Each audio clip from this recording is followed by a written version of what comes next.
somewhere in a clay tablet buried for over 4,000 years, there's a warning.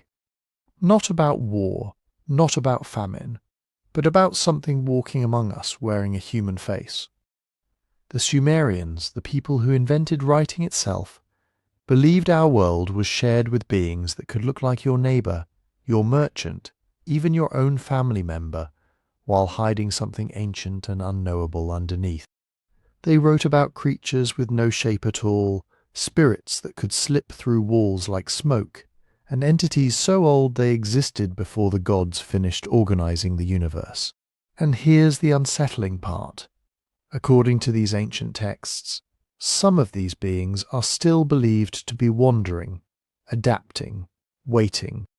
Tonight we're counting down 9 of these entities, ranked not by how dangerous they were said to be, but by how long they've supposedly been slipping into our world unnoticed. We'll start with something so formless the Sumerians struggled to even describe it, and we'll end with beings some scholars believe may have inspired humanity's oldest ideas about wisdom itself. Along the way you'll hear about wind demons wearing human masks, seductive night wanderers blamed for vanishing children, and messengers said to walk city streets spreading invisible plague. If you're listening to this to fall asleep, that's exactly why I make these. So drop a comment and tell me where you're tuning in from, and what time it is right now. I love seeing it. Tokyo at 2 a.m, London during a lunch break, all scrolling through the same ancient mysteries at completely different hours. And if you want to support the channel in the easiest way possible, follow the show on Spotify. The link's right there in the description. It costs nothing, takes 5 seconds, and it helps this channel keep digging up stories most people have never heard. Because once you hear what the Sumerians believed was hiding among them, you'll never look at an unfamiliar face the same way again. Let's begin with the very first entry, a being so shapeless ancient texts couldn't agree on what it even looked like. Number 9 on our list. The entry that starts this entire countdown is a being the Sumerians called Allu. And if you're expecting a monster with fangs, claws, or glowing eyes, prepare to be disappointed, because that's not what made Allu terrifying. What made Allu terrifying was that it had none of those things. No face, no mouth, no limbs that ancient scribes could agree on. Just a presence, a shape without a shape. Something that existed in the space between having a body and not having one at all. Mesopotamian exorcism tablets, the kind priests would recite over sick or frightened patients, describe Allu using language that almost seems to struggle against itself. These weren't poetic flourishes meant to sound mysterious. These were practical medical and religious documents, written by people trying to diagnose what was happening to someone in the middle of the night. And when they tried to put Allu into words, the words kept failing them. One tablet describes it as a being with no mouth, unable to speak, unable to eat, existing in some kind of silent, hungry limbo. Another describes it as having no hands, no feet, drifting rather than walking, more like fog rolling across a floor than a creature moving with purpose.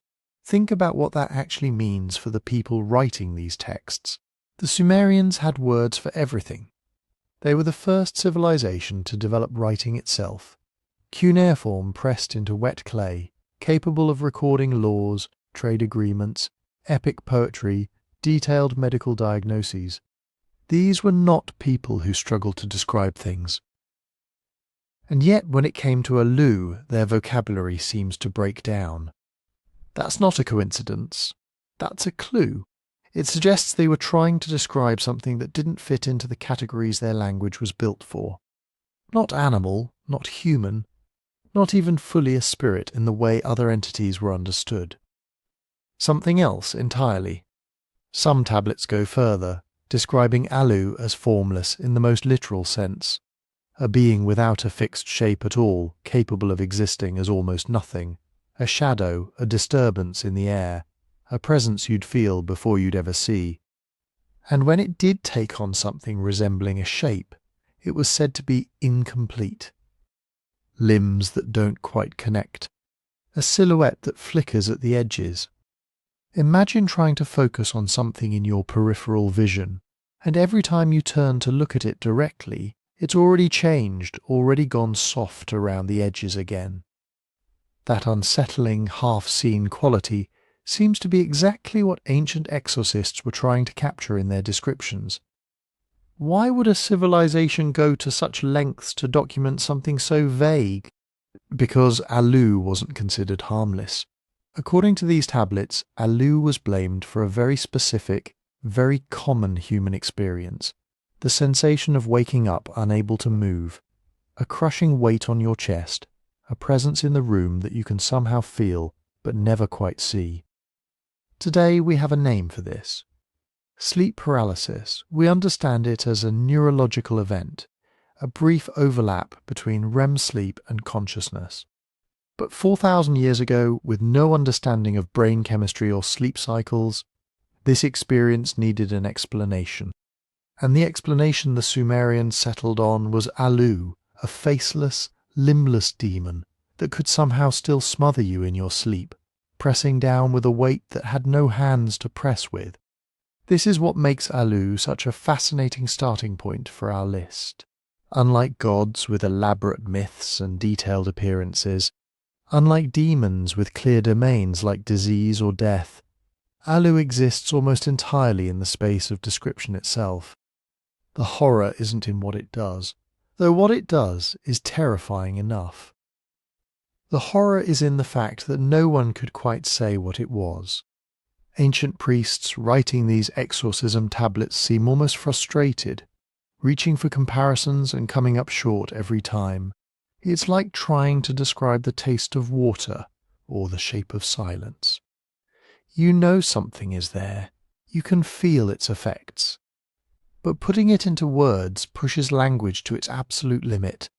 And that's exactly why Alu earns its place as the 9th entry on this list. Not because it's the most powerful, not because it's the most feared, but because it represents something the Sumerians believed could exist right alongside us. Formless, faceless, and almost impossible to define, yet somehow still capable of finding its way into ordinary bedrooms in the middle of the night. But faceless and limbless is only where this story begins.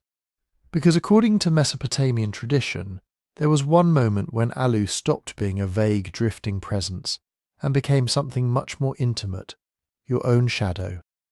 One strand of later incantations and commentaries hints that Alu didn't just wander the night like some free-floating cloud of dread. It was said to cling, to follow, to attach itself to individuals and households by taking on the least questioned shape in the human world. The dark outline that moves when you move and vanishes when the light goes out. Think about how clever that is as a piece of myth-making. In a city lit by oil lamps and moonlight, shadows were everywhere and meant almost nothing. They were just the automatic side effect of having a body near a flame. If you were a priest trying to explain why someone's nights had suddenly turned terrifying, why their sleep had become a battleground, saying, "A demon is in your house," is one thing. Saying it comes in as your shadow is another level entirely. That means there is no safe distance. The intruder doesn't need a door or a window. It arrives whenever you step into the light. According to some descriptions, Alu didn't appear as a detailed human double the way later European folklore would imagine a doppelganger. It was cruder, more unnerving than that, a human outline that didn't quite obey human rules. A shadow that lingered half a heartbeat longer after you stopped moving. One that seemed a little too thick in the corners of the room, a little too slow to fade when the lamp was turned down. Not an obvious monster, just an almost. And because it rode in on ordinary human behaviour, Alu was believed to be able to cross thresholds in a way many other spirits could not.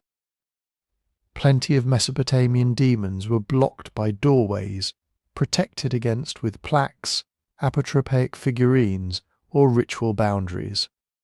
But a shadow? Every time someone came home after dark, they brought that in with them. Every time a guest crossed your courtyard with a torch behind them, their shadow slid over your walls, your floor, your sleeping mat. You didn't have to invite it, you just had to share light. Once inside, the way the myth frames it, Allu didn't rush its victims. It waited. It learned the layout of the house the way a shadow naturally would, tracing the same paths you did each evening, where you set down the lamp, where you folded your clothes, where your bed faced, where the darkest patch of floor gathered once the flame was lowered. A being that was more absence than presence would be perfectly suited to this. It would simply occupy the parts of the room your eyes never quite focused on. Then, when you lay down and the last recognizable shadows collapsed into a single blur, that was its moment. The myth says Allu would keep just enough of that human outline to sit on your chest, to bend over your face, while still remaining essentially unreal, no face to look at, no clear limbs to grab, just wait. That strange ambiguity is important. If it ever became fully visible, you might be able to name it, to call for help, to invoke the right god or the right incantation. As long as it stayed almost entirely in the realm of shadow, it lived in a space where words and rituals had trouble reaching. There's another detail buried in some ritual texts that fits eerily well with this idea of the shadow disguise. The patient, the one suffering from what we'd now label sleep paralysis, is sometimes described as being followed or pursued, even in their own home, as if the threat doesn't start when they close their eyes, but hours earlier when the sun is going down and their silhouette first stretches across the courtyard. The implication is clear. Night doesn't attack you all at once. It stalks you. It walks in step with you. By the time you lie down, the demon has already been inside your walls all evening, wrapped around your feet. From a modern perspective, this reads like an attempt to map a very internal experience onto the external world. You feel like something is on you, something is here, but you can't see it. The Sumerians took that feeling and reverse-engineered a story. Of course you can't see it now. You already saw it earlier without realizing what you were looking at. It was your shadow all along, the human shape that is you and not you at the same time. And this is where Allu becomes more than just a figure of night terror and starts brushing up against bigger questions Mesopotamian thinkers were already wrestling with. Questions about doubles, about the soul, about what part of a person persists when the body is still. In their world, shadows, breath, and reflected images weren't just optical tricks. They were potential gateways, mirrors of the self that something else could step into and wear. In Allu's case, that meant the most ordinary, taken, granted part of your daily experience could, under the right conditions, become a mask for something entirely other. You didn't need a haunted ruin or a cursed object. You just needed nightfall, a flickering light source, and a human being tired enough to lie down and close their eyes. But if a demon could use your shadow as a disguise just to get into the room, the next step in these traditions was even more invasive and much harder to defend against. Because according to later Babylonian and Assyrian sources, Allu wasn't always content to stay on the outside of the body. It was said to slip inside. Some late incantations don't just talk about a presence upon the sleeper, but a presence within them. Not in the sense of full-on possession, that role belonged to other, louder demons, but in a quieter, more insidious way. Allu was believed to nest in the borderlands of consciousness itself, not taking over your speech the way some spirits were said to do, not driving you to violent outbursts, but hollowing out your nights, turning sleep into a place where you weren't entirely alone anymore. The symptom list is telling. The afflicted person is described as sleepless, yet exhausted, eyes open but not seeing, ears hearing but not understanding. They sit or lie in the house like a body that's only half occupied.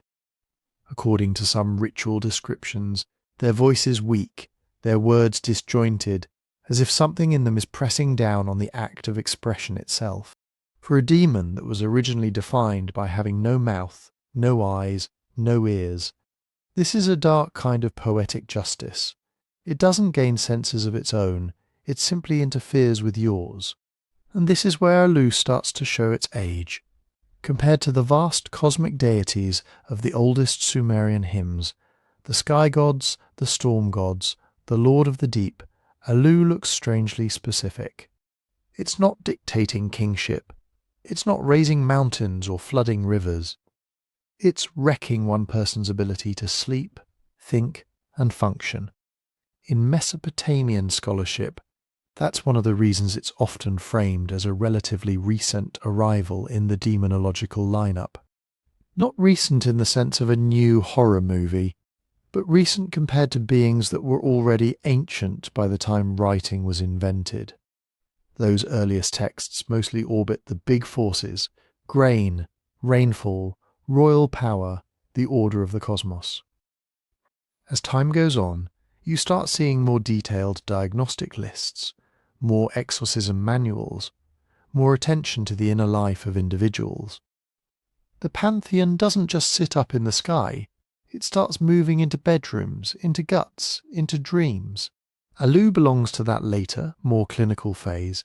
It's the kind of spirit you get when a culture has had centuries to think about what happens inside the human mind at night, and to catalogue exactly how that can go wrong.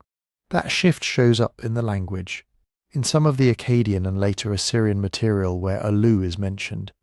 It's not surrounded by epic poetry, it's surrounded by case notes. If a man, the tablets begin, followed by a list of symptoms. The exorcist isn't just invoking gods at random, he's working through a kind of supernatural differential diagnosis. Is the patient seeing things, hearing voices, frozen in their sleep?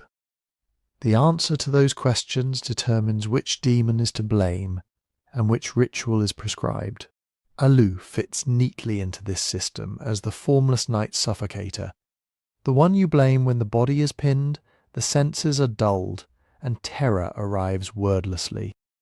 That cataloguing itself hints at why Alu seems younger than the great primordial gods. You don't invent a meticulous taxonomy of spirits on day one of civilization. You do that after generations of archives, temple schools, and priestly debate. By the time Alu appears as a named figure in these tablets, Mesopotamian scholars had already been treating disease, recording omens, and arguing about which god governed what for centuries. Alu is a product of that intellectual ecosystem, a refined answer to a very particular question. What name do we give to the thing that sits on the chest of the sleeper and won't let them cry out? And yet, for something that grew out of scribal culture and ritual handbooks, Alu never quite lost its primal edge. Even in its most technical descriptions, you can still hear an echo of something older and more visceral. The shapeless fear in the dark, the sense that your own body has become unreliable territory. That tension between a late, almost medical way of talking and an ancient gut-level dread is what makes it feel so disturbingly familiar. Because in a strange way, Alu's relative newness on the mythological timeline is exactly what lets it bridge the gap between their world and ours. The Sumerians and Babylonians were already doing something very modern, taking a private internal state and externalizing it as a named, categorized entity. When they said Alu has seized him, they were giving shape to sensations that science would only start to explain tens of centuries later. So when you think about this mouthless, faceless thing that seeps in as your shadow, sits on your chest, and steals your words, you're not just looking at a random demon from an old tablet. You're seeing one of the first attempts to write down the terror of being trapped in your own body at night, and in the long ranking of beings that were said to walk among humans, that makes Alu both relatively late to the cosmic party and eerily close to the world we still inhabit every time we turn off the light. 2. Pazuzu, the wind demon who wore a human mask, if Alu was the suffocating presence inside the bedroom. Pazuzu was the wind that rattled the shutters and tested the walls. By the time he shows up clearly in our sources, We're no longer in the earliest Sumerian world of mud brick city-states and simple storm gods. We're in the later Babylonian and Assyrian periods, when scribes had been copying and recopying myths for 1,000 years, and the old Sumerian spirits had been layered over, renamed and reinterpreted so many times that some of them were almost unrecognizable. Pazuzu is one of those. He's usually called a Babylonian or Assyrian demon, but if you trace the lines back, he looks like an heir to much older Sumerian wind beings, those half-personified gusts and dust storms that show up around the edges of the earliest myths. The Sumerians had a habit of treating wind as something more than weather. The hot, desiccating south wind, the sudden dust squall, the storm that carried disease and locusts, these weren't just atmospheric events.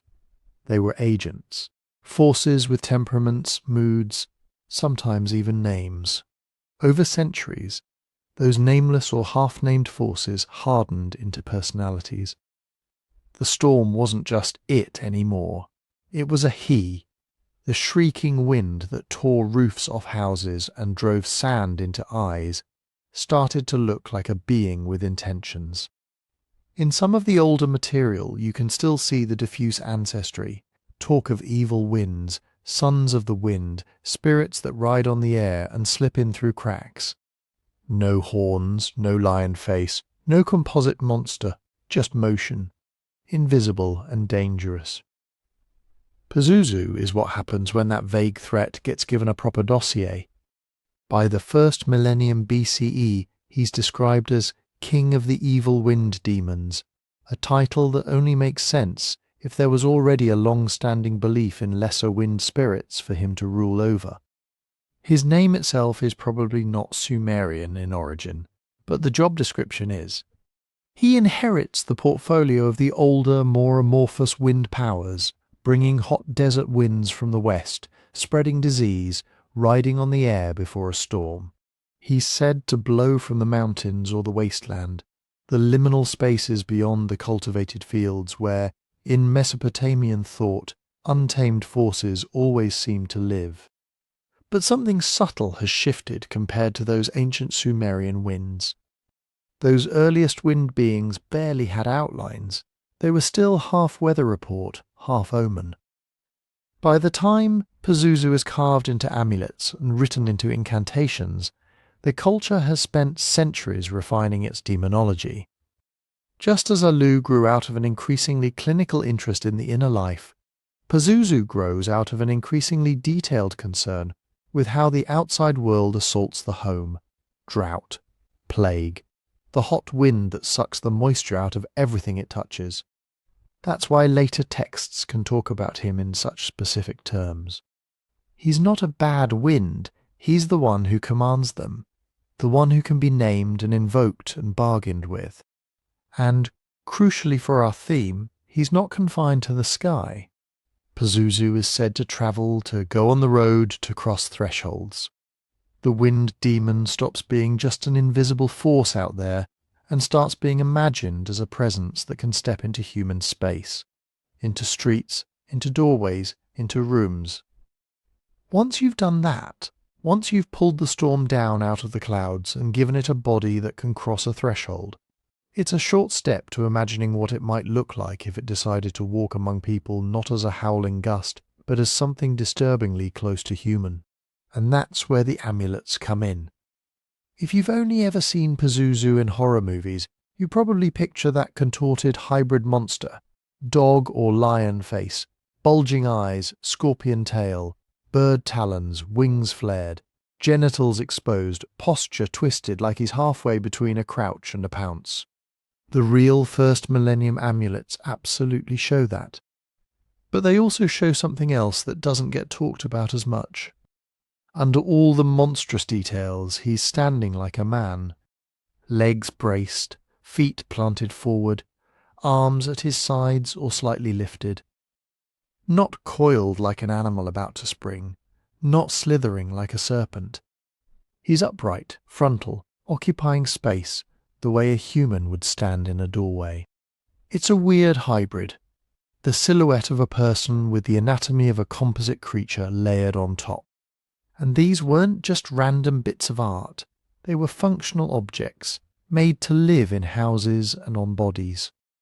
Archaeologists keep finding small Pazuzu heads and full-figure plaques in very domestic contexts, near thresholds, in corners, among personal belongings. Some were pierced to be worn on a cord, others had flat backs meant to be pressed into mud brick or hung on a peg. The texts that mention them are pretty clear about what they were for. You invoked Pazuzu to keep other things out, especially one thing, Lamashtu, the child-killing demoness. Incantations set them up as enemies. One line has Pazuzu chasing her away, another has him driving her back to the desert. To do that, he has to be imagined not just as wind, but as a presence that can enter the same rooms she does, stand where she stands, block the same doorways. So the amulet doesn't just show a random demon pose. It shows the posture of a guard. In some examples, his wings are folded tight against his back, not spread like he's about to fly off, but tucked in like he's settled in for a long watch. His claws rest flat. The tension is vertical, not explosive. It's the stance of something that has decided to inhabit your space, to plant itself between you and whatever is outside. When people in first millennium Mesopotamia hung that figure over a bed, or wore his tiny head around their neck, they weren't inviting a storm into their house. They were recruiting the storm to stand on their side.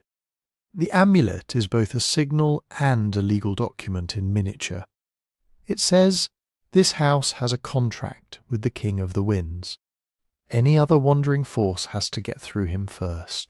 And again, there's that almost human outline doing quiet work in the background. A purely bestial shape might guard a threshold, but a roughly human stance implies something else. Recognition. The idea that this being can face you, listen, maybe even receive a command. The incantations talk to him in the second person. You, Pazuzu, son of Hanpa, as if he's in the room. The art reinforces that. He doesn't just loom, he confronts, like another person participating in the household's defences. Seen that way, the disguise isn't a perfect mask that makes him indistinguishable from a human. It's a narrowing of distance. The more human his pose becomes, the more plausible it is to imagine him stepping fully into a human role, a watchman, a guardian, a kind of supernatural neighbour who's agreed for a price to stand in the wind's place. Once you've gotten used to that idea, that a storm spirit can adopt a human-like posture to protect your house, it becomes much easier to imagine him taking one more step. Not just standing like a person on a plaque, but walking your streets, entering your door, and, in the stories, moving through the city under a human mask. Because here's the twist that modern horror stories usually miss. Pazuzu isn't sneaking in wearing a human mask so he can corrupt you. He's sneaking in so he can scare off something worse. In a lot of Mesopotamian material, disguise is a predator's trick. Gods and demons put on human shapes to seduce, deceive, or test people. When Inanna changes her appearance, when Ishtar looks like a lover, when trickster spirits take on the face of a stranger at the gate, it's usually a setup. The human form is bait. With Pazuzu, the logic flips. If you believe the wind itself can carry disease, nightmares, madness, then a being who is king of the evil winds should be the last thing you want threading quietly through your streets. But the texts that name him, and the amulets that show him, suggest people were doing something more complicated than just fearing him. They were recruiting him as a specialist. Lamashtu targets women in childbirth and newborns. She slips in during liminal hours, when nobody is fully awake, when the line between dream and waking is thin. In that situation, a roaring, invisible storm outside your walls doesn't help you much. You need something that can go where she goes, into rooms, into beds, into that half-lit borderland where people are too exhausted or frightened to tell vision from visitation. So, according to later magical tradition, Pazuzu does exactly that. He doesn't stay out in the open desert, raging over caravans and city walls. He contracts himself to an individual house, a particular family. He lowers his profile. He takes on the ability to stand where a man would stand, to move the way a man would move. In some incantations, he even comes when called like a person bound by oath. It's still a disguise, but it's a tactical one. Not to fool humans, but to intercept another predator at point-blank range. Imagine how that must have felt if you believed it. The very thing that howls outside your window on stormy nights is also in miniature, sitting by the window frame watching. The same composite monster you see on the amulet is, in the story world, walking in your corridor in a shape close enough to human that he can occupy the role of a guard, a friend of the house, a bouncer at the threshold of reality. The terror is not removed, it's domesticated, placed on your payroll. That's the irony at the heart of Pazuzu's human mask. The more successfully he passes as almost human, the safer you are. The less distance there is between you and him, the more effective the protection. A demon that stays utterly other can't be negotiated with. A demon that can be spoken to, pictured, carved, worn, and imagined as moving through your rooms like another person can be hired. And there's another layer of strangeness. By making him walk and stand like a human, people were also making him answerable, at least in theory, to human rules. You could carve legal language around his image. You could name him in contracts of protection. You could threaten him with higher gods if he failed to do his job. The disguise that makes him fit in also makes him, in a sense, accountable. So when later stories imagine Pazuzu under a full human mask, sitting in a doorway, wandering a market, slipping silently into a birth chamber, they're extending a logic that was already there in the ritual objects. The wind demon doesn't put on humanity to infiltrate us from the outside. He puts it on because humans have pulled him inside and demanded that he stand watch. A being older than any city, a personification of desert wind and plague breath, is, in this one case, forced to play by human rules. Not because he's become good, exactly, but because people, desperate to survive in a world full of unseen dangers, learned how to make even the storm itself sign on as night shift security. And that pattern of turning something terrifying into something bound, masked and half-human is going to show up again as we move down the list. Pazuzu might be the most famous example, but he's not the only one. The Sumerians and their successors said had learned to wear our shape. Number 3. Lilitu, the seductive night wanderer. If Pazuzu is the storm you hire as security, Lilitu is what you were afraid of in the first place. Unlike Pazuzu, she doesn't come crashing in with talons and lion claws. In the earliest Sumerian material, she doesn't even start as the fully formed femme fatale later stories make her out to be.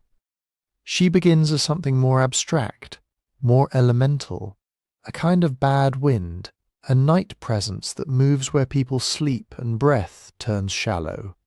Cuneiform scholars argue about the exact boundaries of these words, but you see a pattern. You get terms like Lil, Lulu, Lilitu appearing around the edges of texts that talk about winds, breaths, spirits. Not the clean, refreshing breeze you pray for on a hot day, but the gust that slams your door at midnight and leaves you suddenly shivering.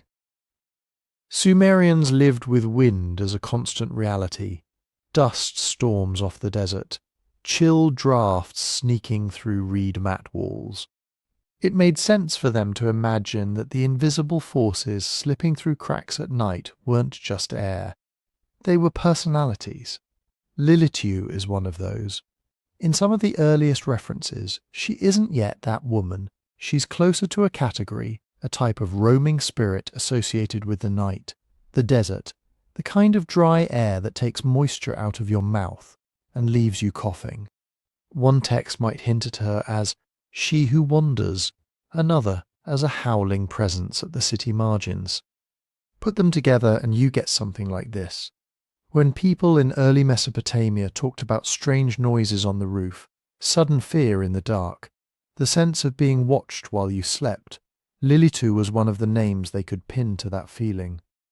And like with Pazuzu, wind is the bridge between the physical and the supernatural. For the Sumerians, wind wasn't just weather, it was the perfect metaphor for spirit. It moved but couldn't be seen. It touched you without having a visible body.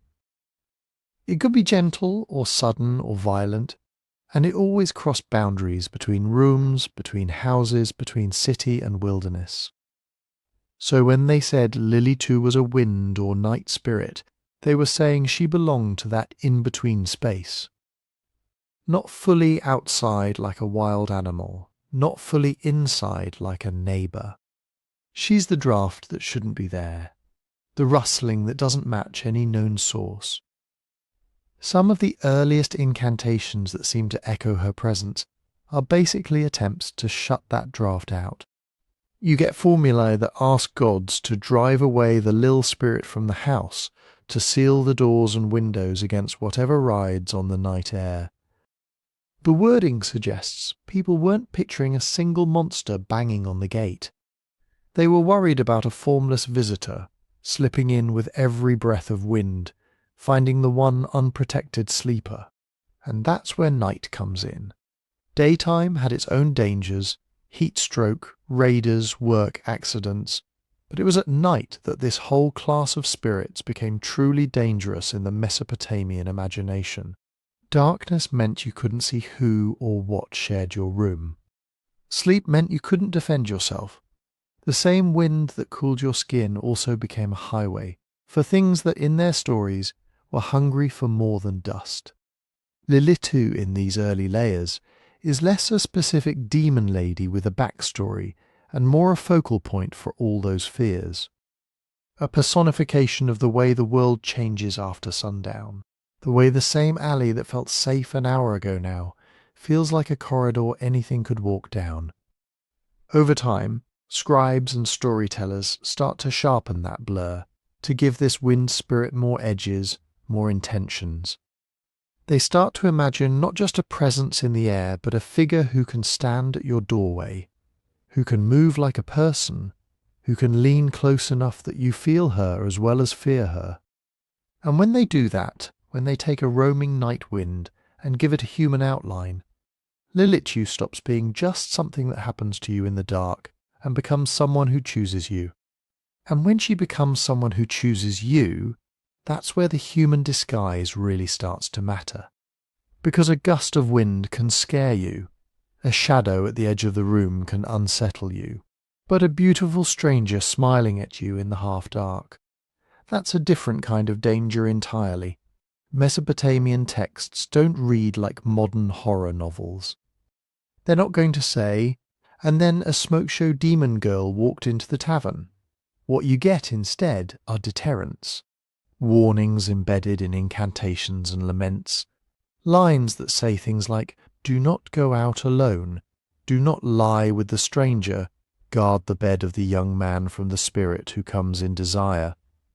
Scholars looking at these patterns argue that Lilitu and spirits like her were the narrative behind those rules. Imagine being a young man in a crowded city like or Uruk. The day is noise and dust and negotiations. At night, the streets thin out. The alleys are cooler, quieter. That's when stories say a certain kind of woman might appear. No family, no attendants, no explanation. She knows your name or acts like she does. She offers comfort or pleasure or just the feeling that in a world of obligations, someone is finally choosing you. That's Lilitu's camouflage. According to later Mesopotamian demonologies, the Lilith-type spirits don't grab you by the throat in broad daylight. They are said to come by stealth, in sleep, through love, in the embrace. Her human form is not a random choice. It's the most efficient vector. If her original element is air, Then sex is the new medium, breath shared, bodies close, boundaries fully dropped. You can see this logic in the way protective rituals are framed. Some of them aren't about keeping out generic evil. They are explicitly about securing the marriage bed, the bridal chamber, the sleeping quarters of young men. May no Lilitu, no maid of the night approach his head, touch his loins, drink his strength. One Akkadian formula paraphrased by scholars runs: strength here is doing double duty, physical vitality and social future. The idea is that one encounter can drain both. This is where seduction and danger get welded together. The Sumerian and Akkadian worlds cared a lot about lineage, inheritance, the continuation of the household. A man's ability to have children, to work, to participate in ritual, those weren't just personal issues. They were cosmic bookkeeping. So when myths and medical texts talk about wasting, about men whose seed is scattered in the night, or taken by a spirit in dream, Lilitu fits perfectly as the unseen culprit behind the symptom. One tablet might describe a patient who wakes exhausted, claiming a woman came to him in the night. Another will prescribe an amulet against the woman who is not a woman, a line that sounds almost tailor-made for a shapeshifter in human guise. Not a wife, not a prostitute you can name and locate, but an encounter you can't quite explain. The disguise works best when it can be confused with normal human intimacy. And there's another layer of danger, social fallout. Mesopotamian cities were small enough that reputations mattered. A man found in the wrong place with the wrong person could face real consequences: jealous husbands, angry fathers, legal trouble. Stories about Lilitu slipping into human form gave people a way to talk about impulsive choices and risky liaisons without naming specific, powerful humans. You could say a night woman led him astray, and suddenly the shame and the blame shifted a little onto the supernatural. In that sense, her disguise is also a storytelling device. It lets communities personify temptation itself. She's the embodied bad idea that looks like a good one at midnight. The same way Allu is the nameless fear pressing on your chest, Lilitu is the face you put on that moment you know you shouldn't, but you still step closer. And underneath all of this is the original logic of wind spirits, entry through gaps. Once she has a human form, the gaps aren't just cracks in doors or windows. They're cracks in judgment, the lonely evening after a fight, the walk home after too much beer, the business trip to another town where no one knows you. Those are the emotional apertures. The texts are circling when they warn about going out alone at night and lying down without protection. The human-looking Lilitu passes through social and psychological openings the way her earlier wind form slipped through reed mats. From a mythic systems perspective, she becomes a kind of test. Will you recognize that not every offer of pleasure is safe? Will you know that sometimes the danger doesn't look like a monster? It looks like exactly what you wanted, arriving exactly when you're weakest. Later traditions will make this even more explicit, turning her into a named demoness of erotic entanglement, nocturnal visits, and stolen offspring. But already in these Mesopotamian layers, the template is there, a night being who can look like us, move among us, and weaponize our own desires against us. And when you follow that template forward in time, across cultures and retellings, Lilitu's shadow doesn't just stay in ancient Mesopotamia. It starts to bleed into another figure you might have heard of, one whose name still circulates in occult circles, religious debates, and modern fiction. Lilith. If Lilitu is the local Mesopotamian rumour, Lilith is what happens when that rumour catches a ride on exile, translation, and centuries of theological anxiety. The bridge between them isn't always clean. You have scattered references, overlapping names, similar job descriptions, scribes copying, glossing, misreading. But when you lay the fragments side by side, you can see a migration, the Lilitu, the night-made spirit who comes in desire, slowly hardening into a singular, capital L Lilith. By the time you get to the Hebrew Bible and its commentaries, the world has changed. Empires have risen and fallen. Judean elites have lived under Assyrian and Babylonian rule, heard their myths, their incantations. They would have known the word Lilitu the way we know vampire or succubus as cultural background noise. So when a prophetic text like Isaiah lists night creatures and uses a term that looks a lot like Lilith, many scholars think it's not a coincidence. It sounds like an imported Mesopotamian nightmare dropped into a new language. Then the storytellers get involved in later Jewish tradition, especially the medieval material. Lilith stops being just one more type of harmful spirit and becomes a character with a backstory. Not just a woman of the night, but Adam's first wife, created at the same time and from the same earth.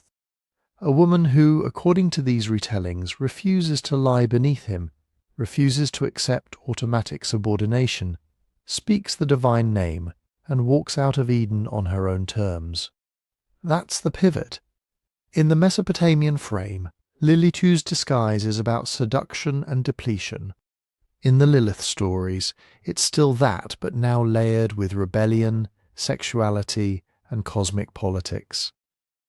She's no longer just a demon slipping in through the cracks of a mud brick house. She's the woman who wouldn't stay in her assigned place, recoded as dangerous, precisely because she acts like an equal. And notice what survives from the older template. She still operates at night. She's still linked to vulnerable thresholds, doorways, windows, the edges of beds. In some traditions she is said to prey on infants, pregnant women and sleeping men, the same zones of life that Mesopotamian spells tried to guard against Lilitu. The bed, the womb, the future of the household. The incantations change language, the gods' names are swapped out, but the basic outline remains, an attractive, autonomous female figure who shows up uninvited and leaves you weaker than before. Over time, commentators start systematizing this. Lists of demons will name her specifically. Amulets from the region show figures and inscriptions invoking protection from Lilith, especially over newborns. It's the old impulse, write the name of the threat, limit its power, applied to a being whose identity is now half folk memory, half theological scarecrow. And as the mythology migrates into later Christian and occult traditions, the outline keeps getting redrawn. In some versions, she is the queen of the night, consort of Satan, mother of demons. In others, she's a symbol of unbound female sexuality, the archetype of the femme fatale. Modern authors, especially in the last century or two, have gone even further, reframing her as a patron of independence, a rejected wife who chose freedom over obedience. What's striking is how much of that arc is already implied in the earliest Lilitu material. A female-coded, liminal being associated with sexuality, nighttime, and social risk. A figure blamed for miscarriages, impotence, lust, and the breakdown of family order. A spirit who must be kept outside the house, outside the bed, outside the sanctioned channels of desire. When later traditions tell you Lilith seduces men in dreams, steals seed, births monsters, or flies out as a screech owl in the night, they're remixing exactly the ingredients that Sumerian and Akkadian texts were already playing with. From a historical perspective, you can see a chain of custody. Wind spirit to night maid to demoness with a proper name, each step adding new layers, but preserving the core job, personifying a certain kind of fear around sex, autonomy, and vulnerability. From a mythic systems perspective, she's remarkably stable.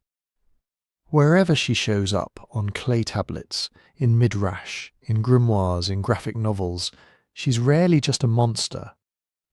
She's a question. What happens when desire doesn't obey the rules? What happens when a woman doesn't either? And that brings us back to the Sumerians and our theme in this video. Beings who can look human, move among humans, but aren't. Lilitu, in her earliest form, was already doing what later legends would amplify, wearing a face you might trust or want or pity, and then using that access point to rewrite the script of your life.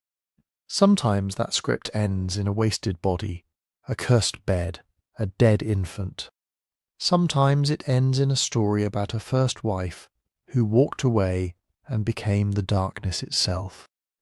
However you read her cautionary tale, demon, icon, she's one of the clearest examples of how an ancient Mesopotamian category of spirit could slip into other cultures, other languages, and still keep the same basic job, which is worth keeping in mind as we climb further up our list.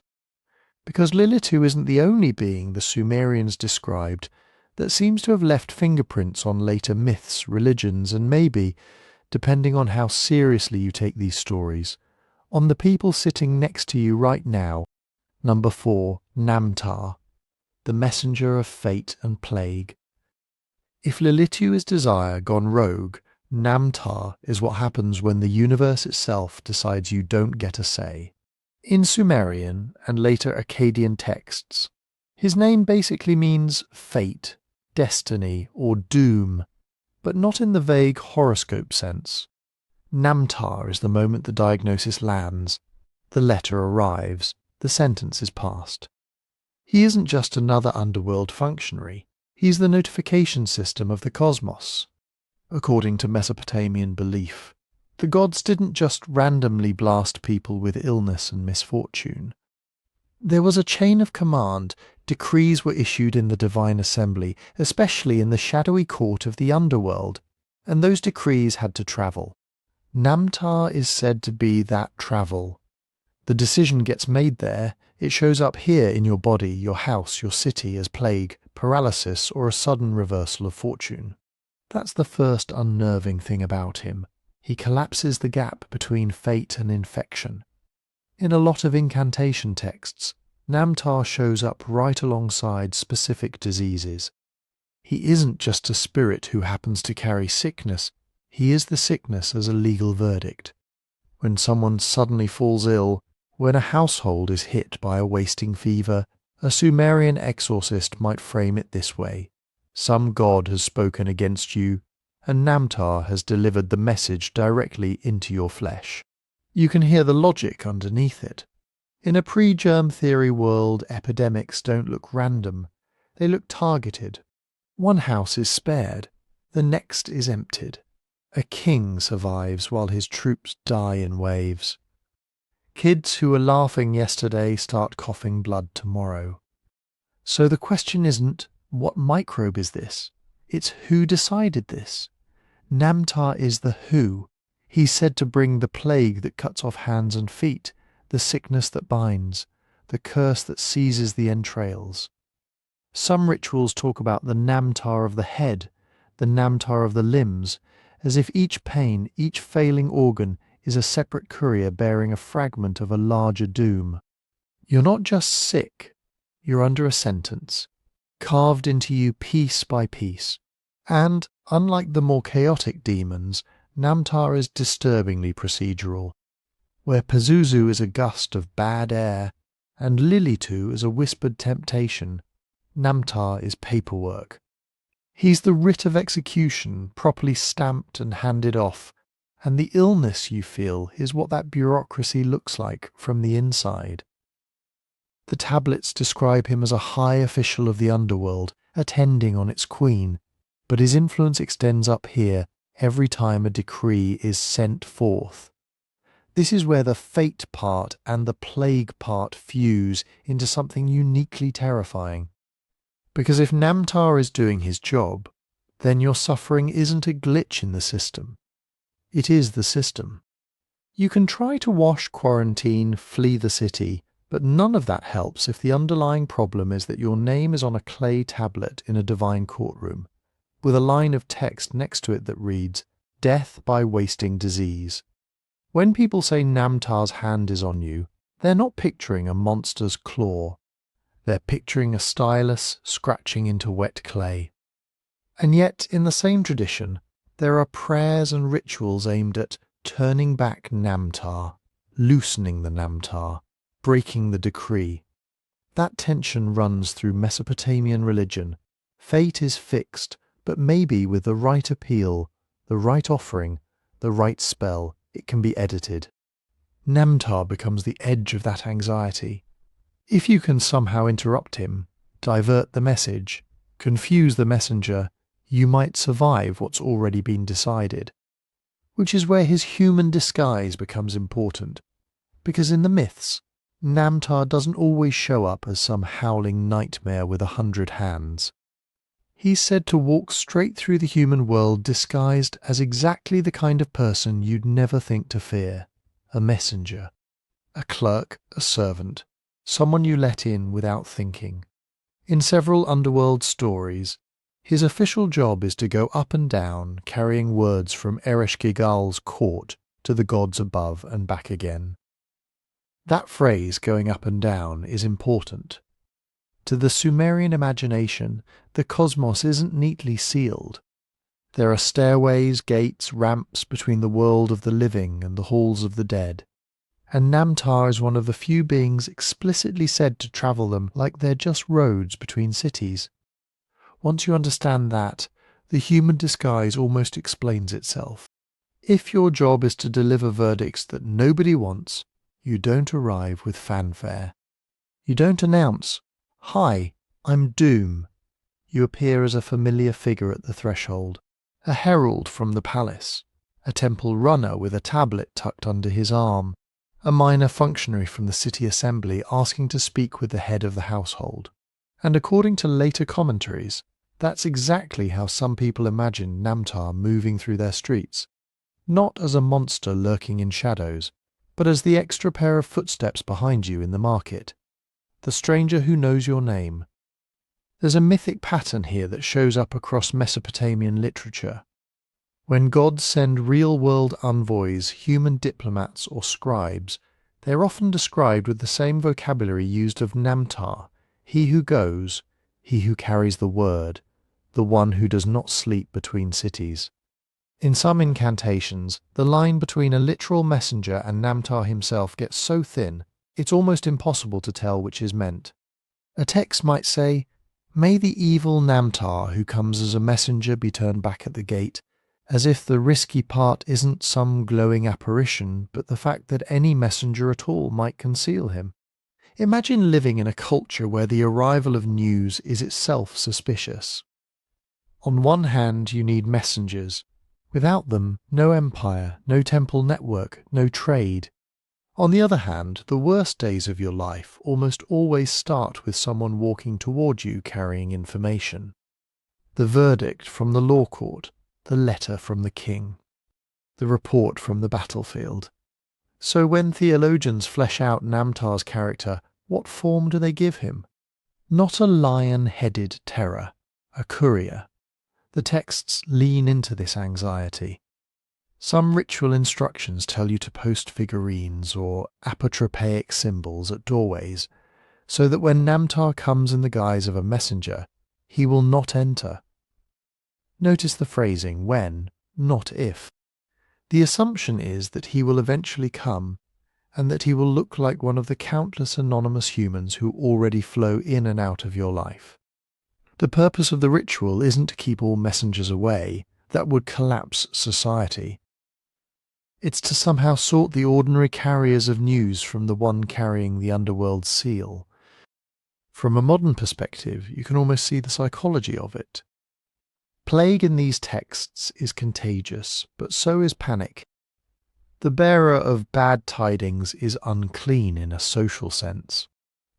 Once they step through your doorway, whatever they bring, news of a war, a lost case, a condemned relative spreads.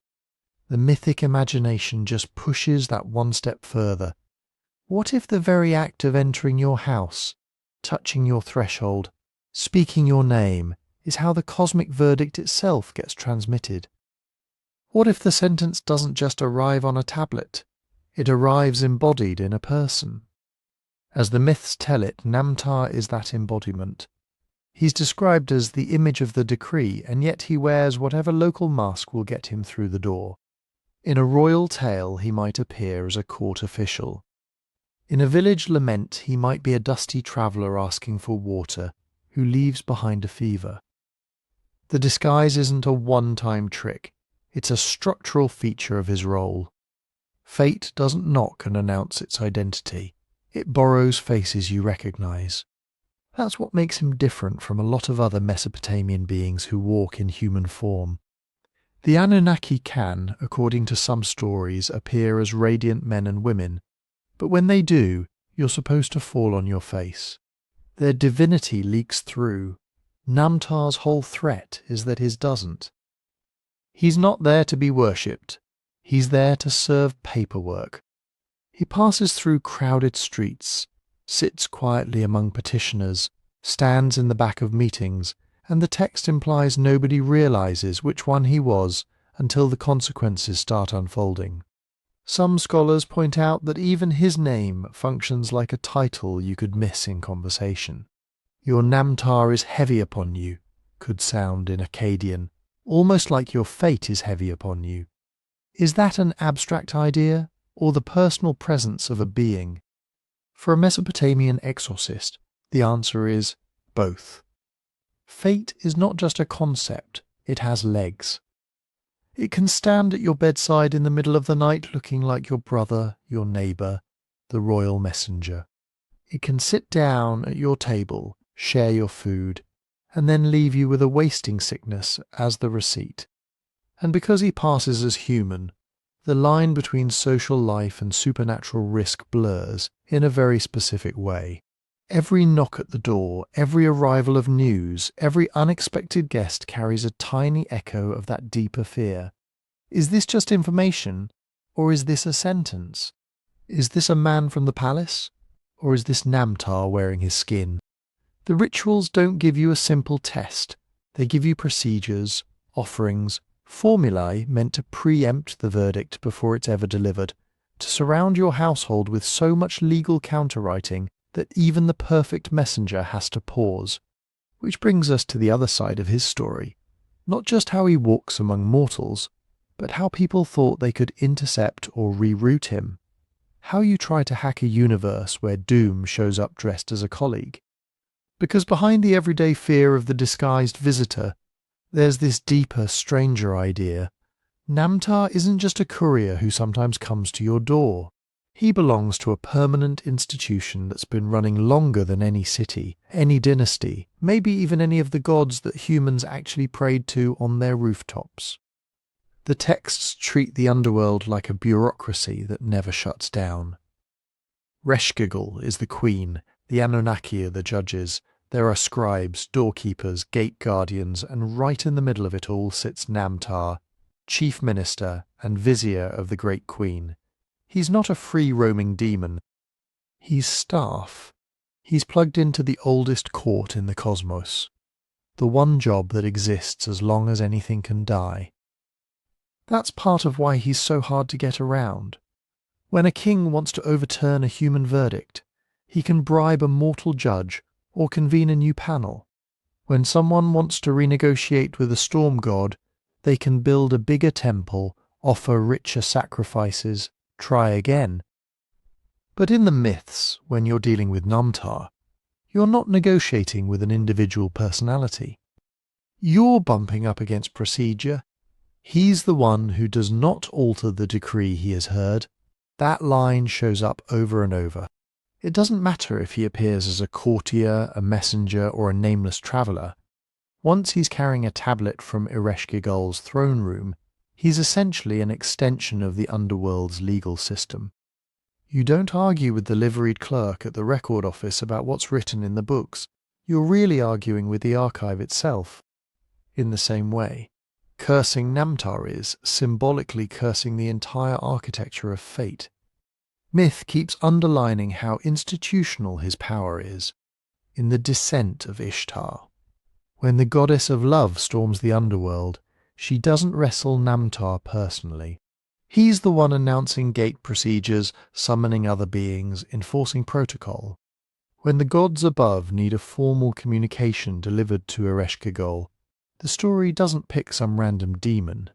It's Namtar who comes up to the divine assembly, speaks on behalf of the queen, and then goes straight back down. The narrative keeps putting him in those moments where policy is being enforced, and that gives him a kind of temporal depth no human institution can match. Cities fall, temples are burned, kingdoms rise and collapse. Even the names of individual gods change as languages shift and empires pass power between them. But the underworld court, in Mesopotamian imagination, just keeps going. Scribal lists from different periods might swap out minor deities, change titles, rearrange cosmic offices, but Namtar's role remains weirdly stable, the one who carries out, the one who transmits, the one who executes what's been decided. From a mythic historical angle, you can almost see why people would assume he's been here as long as there's been anything like here. As soon as you have mortality, you have some kind of reckoning. As soon as you have a reckoning, you need a mechanism to get the judgment from wherever it's made to wherever it's supposed to land. Namtar is that mechanism personified. He's not the origin of death, he's the logistical system that makes death orderly. Who goes where, when, under what classification. Which is why later theologians start treating his presence like a kind of cosmic infrastructure. In some commentaries, when they gloss his name, they slide almost seamlessly between Namtar the being and Namtar the condition. They'll say a man is seized by Namtar or bound by his Namtar, and the grammar makes it hard to tell if we're talking about a specific entity or a fate assigned in some invisible docket in the Underworld archives. The ambiguity isn't clumsy, it's deliberate. It says, the decree and the one who delivers it are the same thing. That's also what makes him feel so old in the textual tradition. Storm gods can trade portfolios. This one loses the title of king, that one gains it. Healing deities can merge, split, be imported from neighbouring cultures. But Namtar isn't about weather, war, or wisdom. He's about the continuity of decisions. As long as some realm exists where deaths are categorized, cases are recorded, and souls are sorted, his office exists. You can rename him, you can shift his family connections, but you can't really fire him without dismantling the whole structure of how the universe is supposed to run. And yet, for all that impersonal weight, he's still imagined as moving in very human spaces. Tablets picture him standing at the head of Ereshkigal's courtroom, then striding out of that timeless hall and stepping into the latest royal palace, the latest village house, the latest city gate. The underworld court is ancient, but its messenger is always current, always up to date with whatever empire happens to be in charge this century. He knows new roads, new languages, new uniforms. The paperwork may be written in Sumerian, Akkadian, or some later script, but the job description stays exactly the same. If you zoom out across the span of Mesopotamian religion, that's what makes him one of the most unsettling figures. He doesn't just disguise himself as a human messenger in your particular moment of history. He's been disguising himself as someone's messenger in every moment of history. Old city-state runner in a wool kilt, imperial courier with a seal cylinder, anonymous functionary in a palace corridor.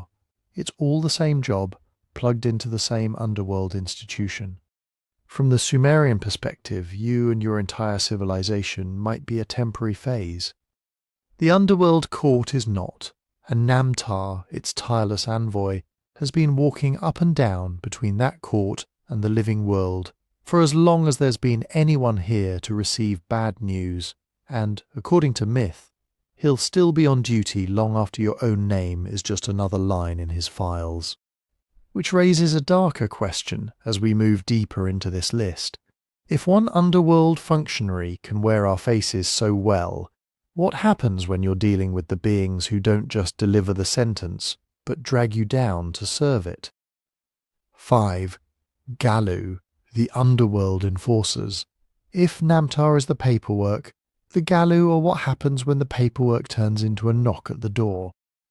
In the Mesopotamian imagination, these weren't just spooky background demons.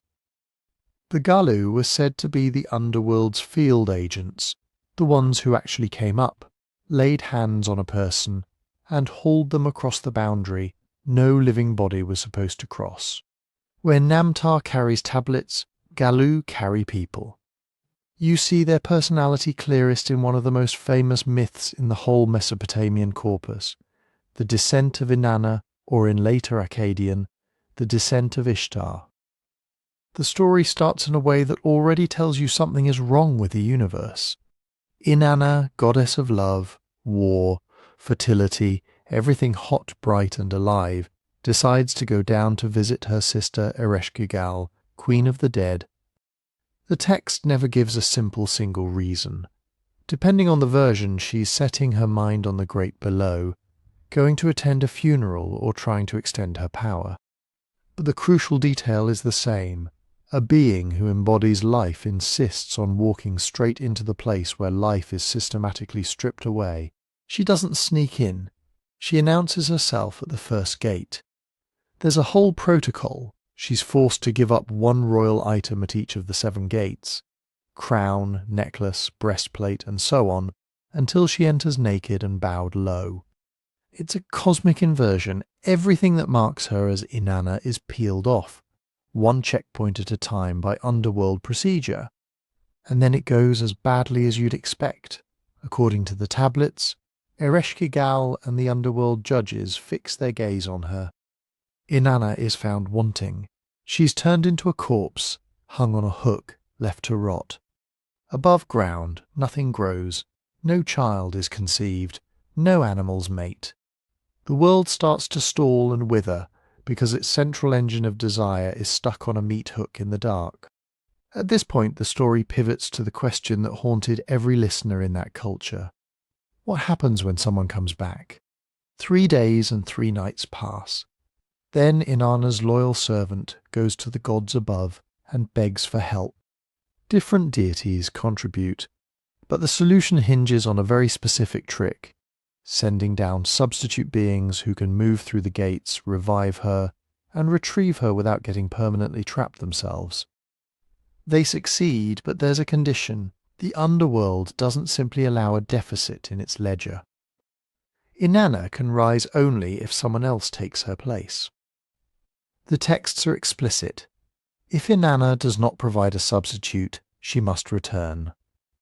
This is where the Gallu enter the stage. When Inanna finally ascends, she is not alone. The Gallu demons come up with her, trailing her like an execution squad in reverse. She is technically free, walking back through the cities of the living, but they are right behind her, authorized to balance the books by seizing another soul. They aren't negotiating. They're described as relentless, tireless, not accepting gifts, not listening to pleas. Everywhere Inanna goes, they're there, eyes scanning for the one person whose life will pay for hers. The myth almost turns into a manhunt, goddess of life on the move, death's enforcers pacing her steps, waiting for her to point. What's striking is how procedural it all still is. The Gallu aren't just random monsters who like dragging things into the dark for fun. They're acting under a ruling. Inanna has been resurrected under condition, and now that condition has to be fulfilled in the most concrete way possible, with a body.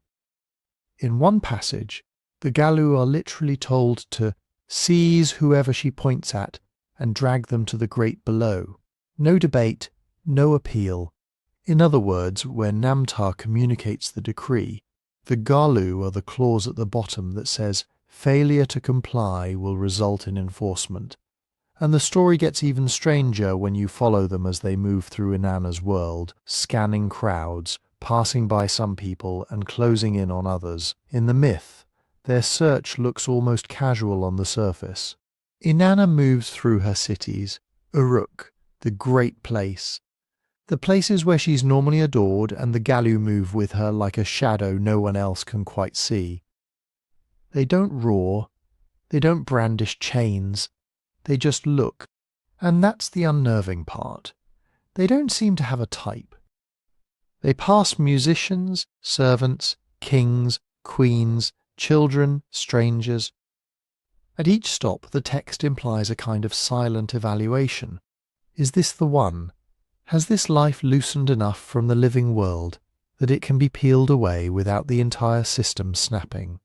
Sometimes they're explicitly described as invisible to ordinary people. Only the gods know what they are, what they're doing. To everyone else, they'd register, if at all, as what? A sudden chill, a sense that someone was behind you in a crowd.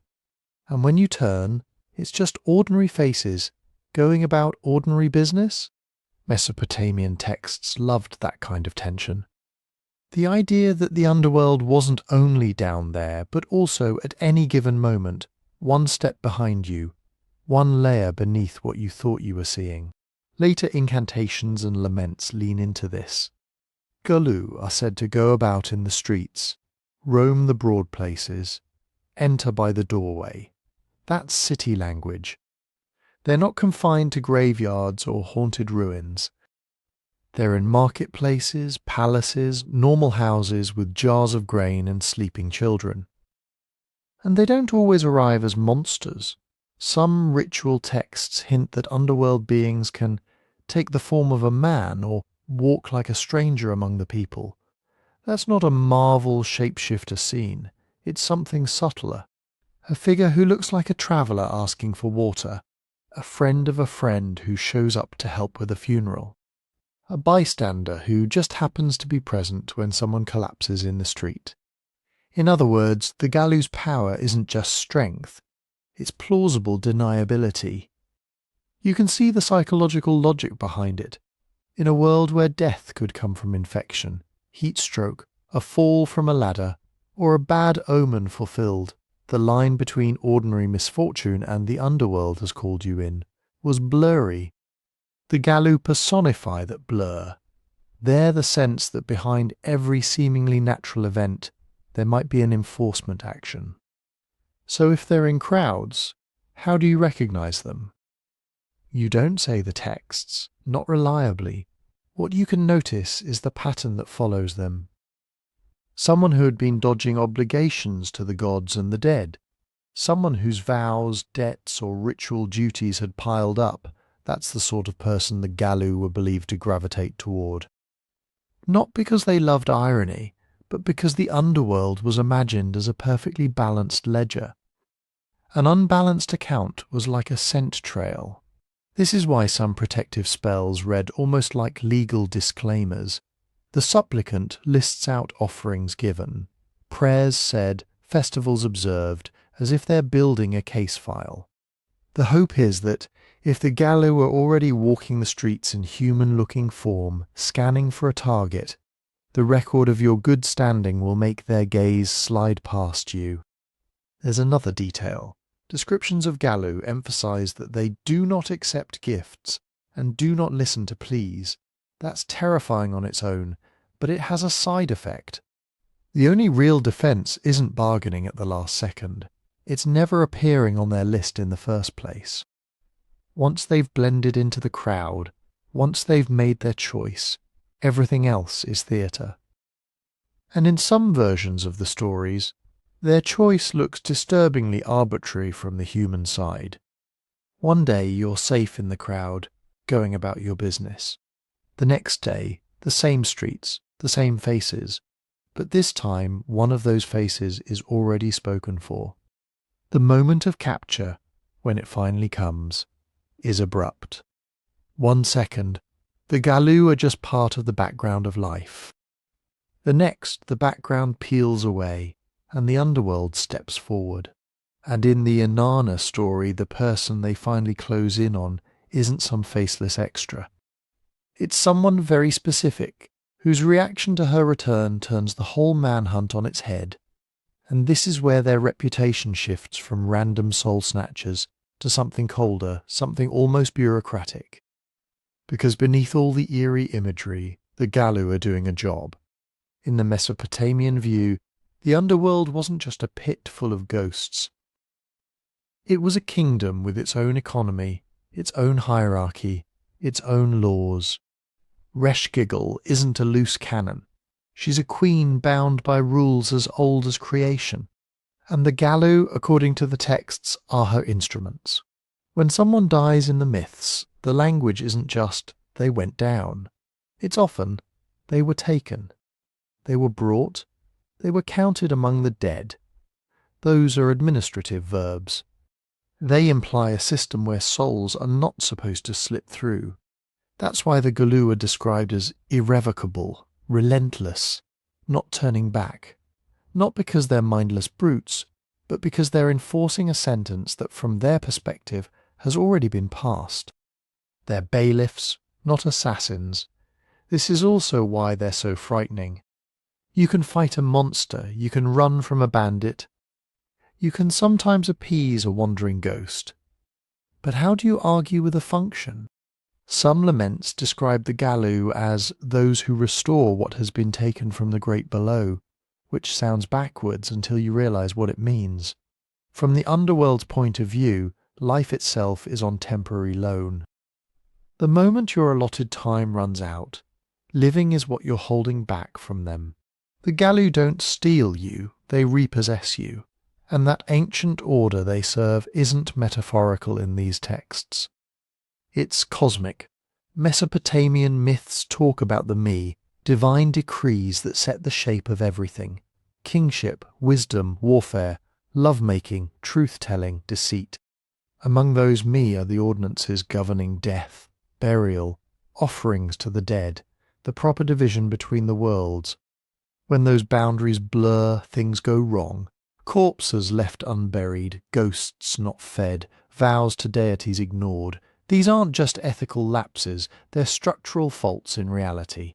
And any fault in the wall between living and dead is, in mythic logic, a threat to the stability of the entire system. Enter the Gallu. They're said to close the breach, to seal the gate, to restore the quota of the great earth. That last phrase is chilling. It suggests the dead are not just individuals, they're a number that must be maintained. If too many people evade their fate, surviving plagues, cheating omens, extending their years beyond what the gods originally allotted, the balance sheet tilts. The Gallu are what happens when the balance sheet gets audited. You can see hints of this in ritual behaviour. When someone survived a near-fatal illness or accident, some texts recommend extra offerings, extra prayers, as if to acknowledge, I know I slipped through, let me rebalance voluntarily before someone comes to collect. The someone isn't necessarily a god, it's the unnamed, faceless agents who enforce divine math. And because they're tied to order, not personal malice, the Gallu are weirdly democratic. Royal inscriptions will occasionally boast that a king delivered his city from the Gallu, but that usually means he sponsored the right rituals, not that he beat them in hand-to-hand combat. When death came for a king, the same underworld laws applied. In some laments, even rulers beg not to be handed over to the Gallu of the great earth, which tells you everything about how absolute their jurisdiction was imagined to be. That's the core of the fear, not that they're evil, but that they're indifferent. They don't hate you. They don't love you either. They don't take bribes, don't acknowledge friendships, don't bend for status. Once your name appears in whatever invisible ledger they're following, your life is no longer a question of luck or heroism. It's a loose end to be tied off. Modern readers sometimes ask, if the Gallu enforce order, wouldn't that make them good? But in the Mesopotamian mindset, good wasn't the point. Stability was, predictability was. The same forces that ensured crops grew in season also ensured that bodies decomposed, that lineages ended, that cities fell when their time was up. The Gallu embody that double edge. They're the ones who make sure the gates of the underworld don't stay open, that the dead don't wander endlessly among the living, that cosmic traffic moves in one direction only. Without them, the myths imply, the whole system would jam. With them, Everything works, but individual humans get crushed in the gears. So when scribes wrote of men in the street who weren't quite men, of bystanders who turned out to be collectors from below, they weren't just telling ghost stories. They were giving a face to an older, deeper anxiety. The sense that behind every ordinary day lies a structure you can't see, a timetable you didn't choose, and somewhere out there, agents of an order that was ancient long before you were born, patient enough to wait, and efficient enough to never miss an appointment. Those are the beings the Sumerians imagined walking beside them, unrecognized, as they went about their lives. And in their ranking of dangers, there are only a few entities older, stranger, and more embedded in the fabric of the world than that. 6. Utukku, the ancient wandering spirits. If the Gallu are the Underworld's collectors, the ones who come with paperwork already stamped, then the Utukku are what happens when something slips out of the filing system and decides to keep walking. Where the Gallu feel like function, Utukku feel like intent. In Mesopotamian terms, Utukku isn't the name of one specific demon. It's a category, a whole class of beings whose job description is blurry on purpose. The same word can point to a malevolent presence that ruins your life, a protective guardian that stands at your door, or a restless spirit that just won't leave. Modern scholars sometimes gloss it as spirit, ghost, or demon, but none of those quite fit. The cuneiform tablets themselves add qualifiers. Good Utukku, evil Utukku. Beneficent Utukku, hostile Utukku. It's as if the scribes are warning you, don't assume you know which kind you're dealing with until it's too late. That ambiguity is the point. Unlike the Gallu, whose allegiance is firmly to the great below, Utukku float in the margins. They're associated with the underworld, yes, but also with ruins, thresholds, wild places, and, most disturbingly, living people. Some ritual texts even talk about Utukku as if they were a kind of free agent, spirits not fully pinned down to one realm or one role, and from a mythic logic perspective that makes them uniquely suited to one thing, moving unnoticed through the human world. The Sumerians and their successors didn't have a single clean category for possessing spirit, the way later traditions do. Instead, that function is distributed across several names, Utukku, Lamashtu, Asakku, and others. But when you look at the incantations themselves, the spells copied and recopied over centuries, Utukku keep showing up in the same kind of language. Enter, sit within, dwell in the body, walk in his shape. One formula from an Akkadian exorcistic series lists the threats in a patient's life: the ghost of the unburied dead, the curse of a god, the spell of a sorcerer, and the Utukku that has taken up residence in his flesh. Another line asks the gods to drive out the Utukku that walks in my limbs as if they were his own. That image is unnerving. Not a temporary seizure, not a brief fit, but a long-term tenancy. A spirit that moves your hands, uses your face, speaks with your mouth, and is content to let everyone around you think you're still you. And the texts don't always present that as purely negative, because again, Utukku can be good or evil. In some protective rituals, kings and temples are said to be surrounded by good Utukku and good Lamassu, benevolent spirits who stand guard at doors, watch over beds, accompany travellers. They're invoked along with gods and heroes, as if they're part of a security detail you actually want around. One inscription describes a ruler protected by the good Utukku of the city, who walk before him and behind him. That language before and behind is the same spatial phrasing used for human attendants and soldiers. In other words, you could walk through a palace courtyard in ancient Uruk, and according to belief, be brushing shoulders with invisible escorts. Some of them hostile, some of them protective, most of them indistinguishable from the air. That's the nightmare and the comfort wrapped together, the world packed with presences you can't see, who might be there to ruin you or to save you, and you don't get to know which. The exorcism texts lean hard into the darker side. They talk about Utukku as those who seize the head, those who lie upon the chest, those who nest in the loins. Physical symptoms, headaches, paralysis, sexual dysfunction, sudden weakness are often ascribed not just to sickness, but to a specific invading entity. The cure isn't just herbs, it's negotiation, commanded in the name of higher gods, to convince or force the spirit to leave. In some of these spells, the Utukku is described as having entered the body the way a thief enters a house. No broken doors, no smashed windows, just a quiet crossing of a threshold that was supposed to be secure. The language is anatomical and architectural at once. The skull becomes a roof, the chest a room, the belly a courtyard where the Utukku sits and feeds on the person's strength. One text even describes the spirit as sitting on his heart like a king on a throne. That's not random poetry. It's a way of saying your inner core, the seat of your decisions, has been usurped. From the outside, nothing necessarily looks wrong. And this is where the Sumerian fear cuts closest to the theme of this whole video. Beings that can move through the human population wearing human shapes. Later Mesopotamian commentaries, trying to explain ancient terms to newer generations of scribes, gloss Utukku with phrases like a ghost who goes among men and a spirit who walks in the likeness of a man. They're not talking about a transparent, rattling chain ghost. They're talking about something that in practice is indistinguishable from an ordinary person.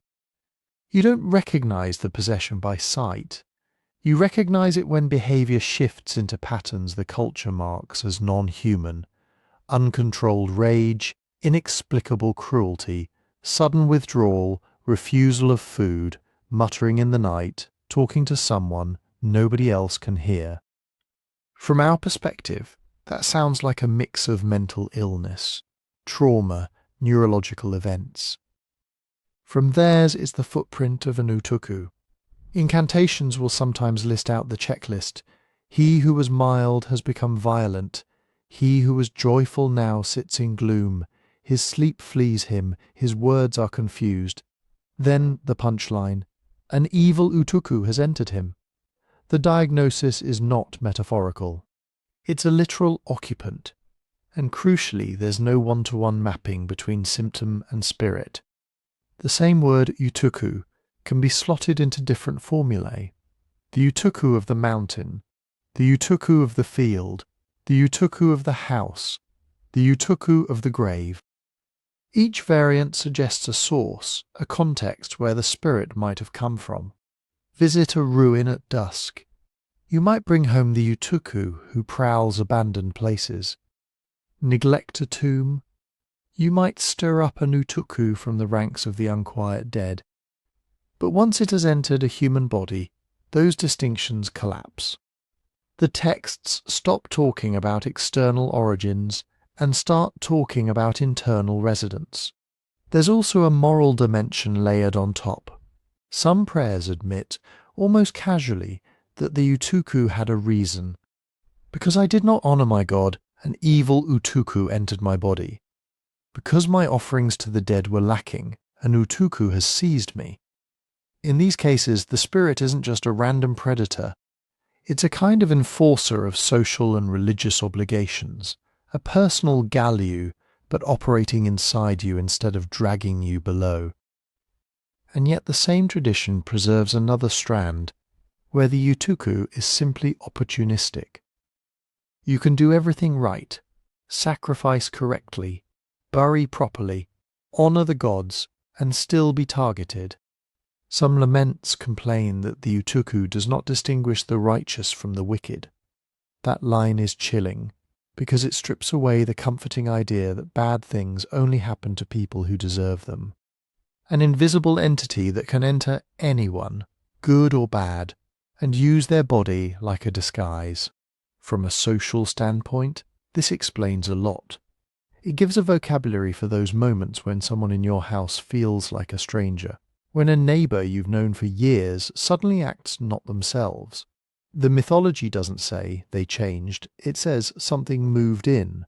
The continuity of the human shell is preserved, the discontinuity of the inner person is blamed on a wandering Utukku. And the very fact that Utukku can be good or evil makes it worse. Because if all Utukku were malevolent, you'd avoid them, fight them, banish them. But the same texts that curse the evil Utukku who sits in my flesh also call upon good Utukku to stand guard at the bed, to accompany the exorcist, to escort the departing evil spirit away. In other words, your cure for one possession is, in part, another possession. You are asking one invisible tenant to evict another. That layered presence, body, plus native soul, plus potential Utukku ally, plus lurking Utukku enemy, creates a picture of the human being as a kind of contested territory. A contested mask. Something spirits wear, trade, fight over, and occasionally guard. And in some of the older Sumerian materials, the boundary between spirit wearing a body and spirit mimicking a body starts to blur even more. Some Utukku are not said to enter people at all.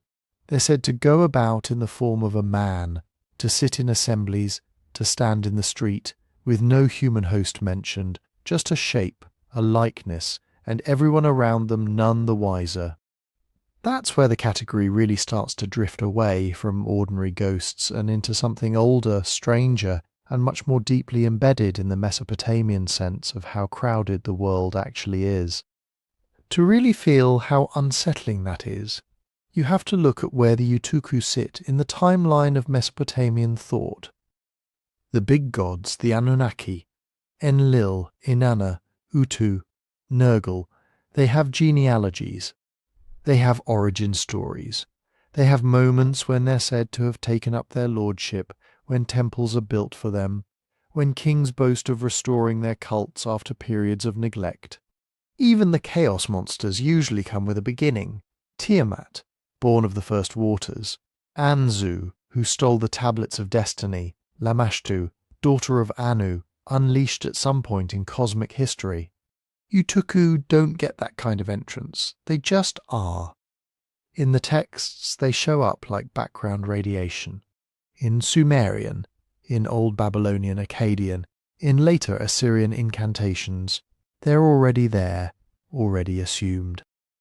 You almost never get a line that says, at that time, Utukku first appeared. Instead, the language treats them as if they belong to the furniture of the universe. Wind, dust, underworld, Utukku. Some prayers even talk as if they predate the orderly world. One Akkadian incantation for protection against harm lists a kind of mythic chronology. Before the brick of the city was laid, before the name of man was pronounced, the evil Utukku already roamed. Another says that the gods decreed fates for men, measured out their days, but that wandering spirits walked the earth without number beforehand. You can hear what's going on there. The gods, according to myth, are architects.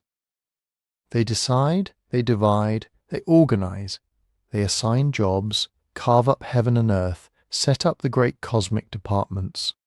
Utukku are what leaks out around the edges of that project. Older forces the gods had to corral, but never totally erased.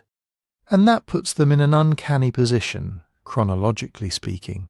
When a king like Gudea or Hammurabi or Ashurbanipal brags about a god, it's often tied to a city or a dynasty. Since days of old, Ningirsu has been lord of Lagash. From before the days of my father, Shamash watched over Sitpar. From time immemorial, sure, but that immemorial time is still rooted in human institutions, temples, cult centres, royal patronage. The Utukku don't need cities, kings or cult statues. A late explanatory text actually makes this explicit. Trying to clarify ancient terms for newer priests, it says, the god has his temple, the ghost has his grave, the Utukku has the road and the ruin. That's a different kind of existence. Gods are anchored. Utukku drift. In origin stories, the Anunnaki sit in assembly, distribute roles, decide the shape of the cosmos. The Utukku are more like the remainder of the equation, the leftover spirits that exist wherever structure hasn't fully nailed things down. From the perspective of belief, that means something important. Utukku felt older than the cities, older than the names of the gods carved on bricks, older than the tablets that mentioned them. There's a phrase that keeps showing up in exorcistic series, Utukku of remote days, or Utukku from before the days of the king. Another calls them ancient Utukku of the steppe, like they belong to a time when people weren't yet living behind walls, when the landscape itself was the main presence you had to negotiate with. Compare that to how myths talk about certain deities. You can trace the rise of Marduk from a local god of Babylon to king of the gods in the Enuma Elish. You can see Ninurta's job description change from warrior deity to more abstract force of justice. You can watch Ishtar's cult absorb and override earlier goddesses. Their age is relative, tied to written stories, political shifts, changing religious fashions. Utukku aren't part of that competition. They're not campaigning for worship. They're not vying for top spot in the pantheon. They're just always in the list of things that might be troubling you, whether you live under Sargon, Hammurabi, or a minor local governor whose name nobody remembers. In that sense, they feel less like characters in mythology and more like assumptions baked into how the world works. Think of it this way if you ask in Mesopotamian terms, how long has Nergal ruled the underworld? You get stories you can point to, hymns that situate him in time. If you ask, how long have Utukku haunted the road at night? The implied answer is, since there were roads, since there were nights, since there were people to be haunted. That's part of why later scribes sometimes gloss Utukku as primordial ghost or ancient wandering one. They're not specifying a birthday. They're signalling rank in the cosmic food chain. These are not the new kids. There's another clue hidden in the language. Some early Sumerian texts use Utuk in ways that bleed into more generic ideas of breath, shadow, or vital presence. By the time you get to first millennium Assyrian tablets, Utukku has become a technical term in the exorcist's toolkit. That drift suggests the word itself might go back to very old layers of thinking about what a person is, what survives them, what moves unseen. Named gods can be imported, exported, merged. Ishtar in one city can be Inanna in another. A foreign storm god can be equated with Adad. You get those polite equations on tablets. A is B, cults rise and fall, deities get promoted or demoted. Utukku don't have to be identified with anything else. They're already the generic baseline. In mythic time, that often translates to older than the paperwork. Creation epics start with waters, darkness, undifferentiated chaos. Then names appear: Abzu, Tiamat, Lahmu, Lahamu, Anshar, Kishar, and so on. Scribes interested in cosmology will tell you what order those names arrived in. But the day-to-day magical texts, the ones ordinary people depended on, speak as if Utukku operate on a track that runs underneath all that. One commentary even has a line that almost sounds philosophical. Before the gods fixed destinies in heaven, the Utukku had no lord.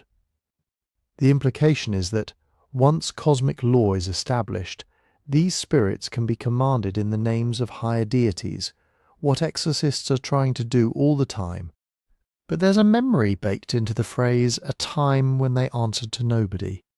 From a narrative standpoint, that makes them feel ancient even compared to the brightest, most beloved gods. When a king invokes a god, he often says, "Since days of old you have loved me," meaning his dynasty, his city, his people. When an exorcist talks about an Utukku, he's more likely to say, from remote days, full stop. No connection to a family or a kingdom, just sheer duration.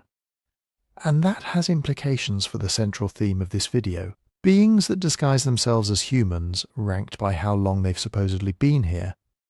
Some of the entities on this list, like Pazuzu or certain disease demons, have clear points where they suddenly explode into the written record. You can almost watch them being invented, or at least formalized, as specific personalities with specific iconography and titles. Utukku feel like the opposite by the time anyone is writing about them in cuneiform. The scribes are already treating them as leftovers from a much older stratum of reality. They're not bragging about their temples because they don't have temples. They're not claiming they descended from Anu last week because, according to the logic of the texts, they were already wandering when gods were still sorting out job descriptions. That's why they rank this high on our list. If you asked a Sumerian priest, when did Inanna first appear, he might point you to an ancient hymn, a founding myth, an old temple foundation. If you asked, when did Utukku first start walking in human form, he wouldn't have an answer in years or kings' reigns. The only honest answer from within that worldview would be something like, as long as there have been men in streets and voices in houses and footsteps on the road at night. In other words, for as long as there have been humans to copy, there have been Utukku capable of copying us. And in Mesopotamian imagination, that stretches back not just before any particular god cult, but back into the murky, pre-ordered time when the world was still being sorted out, and the wandering spirits were already on their way to the next body, the next mask, the next life to quietly inhabit. 7. Asakku, the demon of disease and chaos. If Utukku are the background radiation of Mesopotamian fear, Asakku is the sudden spike on the Geiger counter. In the texts, Asakku isn't just another wandering presence. He's a named catastrophe, a specific kind of demon the Mesopotamians blamed when sickness didn't creep in slowly, but hit like a landslide. Fever that came out of nowhere, whole households dropping at once. A body that seemed fine one day and was emptied out the next. And unlike the more abstract spirits, Asakku has a moment where myth zooms in on him, gives him shape, gives him an enemy. That enemy is Ninurta. Ninurta is one of those gods who wears a lot of hats over the millennia. Warrior, farmer, judge. But in the Asakku story, he shows up as the prototype monster slayer. Think of him as the Mesopotamian answer to what happens when chaos stops being a metaphor and starts killing your neighbours, according to the mythic cycle sometimes called Lugal, or Ninurta and the Slain Heroes. Asakku launches what looks like a military campaign against creation itself. The texts describe him raising an army, not of soldiers, but of stones and diseases. That sounds strange until you remember the landscape these stories come from. Hills that crumble, riverbanks that collapse, irrigation canals that silt up overnight. From the Mesopotamian point of view, mountains are not just beautiful scenery, they're sources of floods, rockfalls and hostile weather. Tie that to sudden outbreaks of illness, and Asakku becomes a personification of everything that crashes down on you from upstream. In the myth, he doesn't just lurk in the background. He advances. His war host is described as an assortment of monstrous stones with proper names and personalities, each linked to some kind of calamity. One stone damages levees, another undermines foundations. Another, crucially, is said to smite the flesh, language that commentators long associated with disease. Asakku drives them forward like a general, and the world buckles. Fields fail. Walls crack, waters rise where they shouldn't and dry up where they should flow. The scribes make it sound like a total systems failure. Agriculture, architecture, weather and human health all hit at once. And then they give you the image they really cared about. People falling sick as if struck by weapons. The word for what Asakku brings is often the same word used for plague and epidemic. One line says he seizes the body like a warrior seizes a captive, Another says his hand cannot be seen, but his taking cannot be resisted. From the inside, that's exactly what a mysterious illness feels like. You don't see the blow land, there's no obvious wound, but there's a sense of having been grabbed, singled out, hit by something with intention. So when the myth has Ninurta step forward, it's not just a story about a god killing a monster. It's a story about someone, anyone, fighting back against that invisible hand. Ninurta arms himself with what the texts call divine weapons, but these weapons behave more like organized forces of nature than simple swords or spears. Each one counters something in Asakku's army. Where Asakku sends destructive stones, Ninurta commands stones that stabilize, strengthen, redirect. And at the center of this clash is the human body, treated as a battleground. Exorcistic commentaries later on actually make the connection explicit. They gloss Asakku as a demon who attacks the flesh or who binds the limbs. In healing rituals, when the priest is diagnosing a fever or unexplained wasting, one of the stock phrases is, "An Asakku has fallen upon him." Notice the verb. Asakku falls on a person the way a collapsed wall falls on someone, or a rock slide falls on a caravan. Disease is being imagined not as a slow internal imbalance, but as an impact from outside, like being struck by a malicious piece of the world. That's where the human disguise comes in. Because if you ask, how does Asakku get close enough to hit you?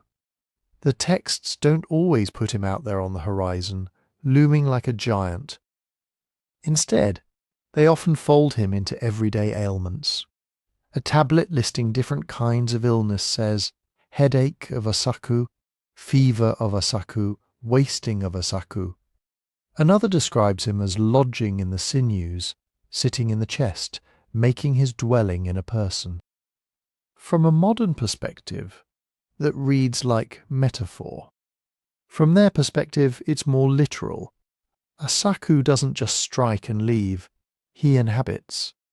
The sick person's body becomes his tent, and once he's in, he imitates what ordinary human weakness looks like. He's not the kind of demon that always announces himself with dramatic symptoms. He's also the explained away exhaustion, the just a cough, the he's been off his food lately that suddenly turns into something fatal. Ritual texts talk about gradual onset as well as sudden blows. He crept up on him day by day. He diminished his strength. He made his appearance like that of a man worn by labour. That last line is telling. Asakku is said to make his appearance like that of a man, not a serpent, not a lion-headed storm beast, but an ordinary exhausted human being. The kind of person you see slumped by the city gate or leaning on a wall in the heat, breathing just a bit too hard. In that framework, disease itself is the disguise. Scribes use phrases like his Asakku face to refer to the expression of someone in the grip of sickness. The pinched features, the sunken eyes, the way the body folds in on itself. That visible suffering is treated as the demon's mask. You don't see Asakku's true form. You see the borrowed human surface he's wearing while he eats away at the person underneath. And because of that, the mythic battle with Ninurta doubles as a kind of giant-scale exorcism. Ninurta is not just beating up some abstract evil in the sky. He's modelling what every healer and incantation priest hopes to do on a smaller scale. Drive out the occupying force, strip off the disguise, give the body back to its rightful owner. The texts even play with this parallel. In one version, after Ninurta defeats Asakku and smashes his stone army, he doesn't just walk away, he orders the stones to take up new, less harmful roles, to be used in walls, tools, canal linings, in other words, to support life instead of destroying it. That's the divine version of turning a fever into a sweat that breaks, turning a wasting illness into a temporary weakness that can be recovered from. But down on the human level, the threat never really goes away. Incantations list Asakku alongside other disease demons that are said to go about in the likeness of men. Some are described as standing at the bed, sitting at the head, speaking in the voice of kin. Illness is not just something that hits you from the outside, it's something that borrows familiar gestures and sounds to get past your defences. In that sense, Asakku's favourite mask isn't a single dramatic monster form. It's the spectrum of human affliction itself: fatigue, pain, fever, delirium, everything that looks like just being sick, but is, in the Mesopotamian imagination, a hostile presence wearing you like a coat. And in the ranking we're building in this video, beings that disguise themselves as humans, arranged by how long they've supposedly been here, that gives Asakku a strange kind of seniority. Because every time someone in the ancient cities clutched their chest, coughed blood, or wasted away for reasons no one could see, the explanation was waiting. Asakku had found a new body to inhabit, a new face to wear. And if the myths are to be believed, this pattern, an invisible attacker, a borrowed human mask, a desperate attempt to fight back, goes all the way up to the divine level where Ninurta himself has to learn how to tear the sickness out of the world piece by piece. And to understand how deep that sickness runs, you have to look at where Asakku is said to come from in the first place. The texts don't put his origin in the city, or in the underworld, or even in the normal divine bureaucracy. They keep pointing him back to the highlands, the mountains, the uplands, the places that sit just beyond the neat irrigated world the Sumerians and Akkadians thought of as ours. In Mesopotamian imagination, the mountains are not just background scenery. They're the edge of the map. To the south you have the sea, the great freshwater deep. To the north and east you have rising land, Zagros ranges, broken hills, ravines. That's where foreign tribes live, where storms are born, where rivers get their terrible momentum before they flatten out into fields. When scribes say Asakku is of the mountains, they're plugging him straight into that zone of uncontrolled cause. Some lines outright describe him as the child of the mountain, or born of the mountain heart. Others call him offspring of Ker, and that word Ker is one of those Mesopotamian terms that does triple duty. It can mean mountain, it can mean land of strangers, it can also, depending on context, shade toward underworld or primal chaos. So when Asakku is tagged as son of Ker, he isn't just geographically placed. He's cosmologically placed. He's coming out of the same conceptual space where the first untamed things came from. Remember, in Sumerian myth, the world doesn't start tidy. It starts as a kind of undifferentiated mass, heaven and earth fused, waters unbounded, no clear lines between above and below. The gods spend ages carving distinctions into that mess, separating sky from ground, digging out the rivers, assigning borders, declaring, this part is for farming, this part for flooding, this part for the dead, this part for the living. Chaos is not just a one-time event. It's a pressure that's always trying to leak back in through cracks in the system. Mountains, in that world view, are literal cracks. They're where the ordered grid of canals and fields gives way to broken stone and unstable slopes. They're where rain doesn't follow your calendar, where snowmelt can turn a trickle into a wall of water with zero warning. They're where rock can simply decide to move, and that's exactly how Asakku behaves in the myths. He isn't a slow poison, he's a sudden failure of structure. Walls that should stand falling, bodies that should hold collapsing. Scribes use verbs for him that they also use for landslides and breached levees. He bursts through, tears loose, rushes down. It's not surprising, then, that one strand of commentary traces his lineage not just to Ker, but to the ancient gods associated with raw, pre-ordered nature. Some traditions link him loosely to the brood of Tiamat in the Babylonian creation story, the monstrous children of the Salt Sea whom Marduk has to defeat to establish a stable cosmos. Even when the texts don't spell that genealogy out, the resonance is there. Asakku is treated like a leftover piece of that original opposition, the bit of the old lethal world that didn't get fully cleared away, still roaming the fault lines of creation. That's why his connection to the mountains matters so much. For a Mesopotamian, an outbreak of Asakku is not just someone got sick. It's a sign that the line between ordered life and surrounding chaos has failed for a moment. Something from outside the cultivated, irrigated, tax-paying world has slipped in. You see this in the way incantations talk about him descending and pouring down. One formula says, Asakku, child of the highlands, has poured down like floodwater upon the land. Another, he has come down from the mountain like the breaking of a dam. The image is always vertical, up there, down here. Outside, inside, before, after. Astrologers make the same connection in the sky.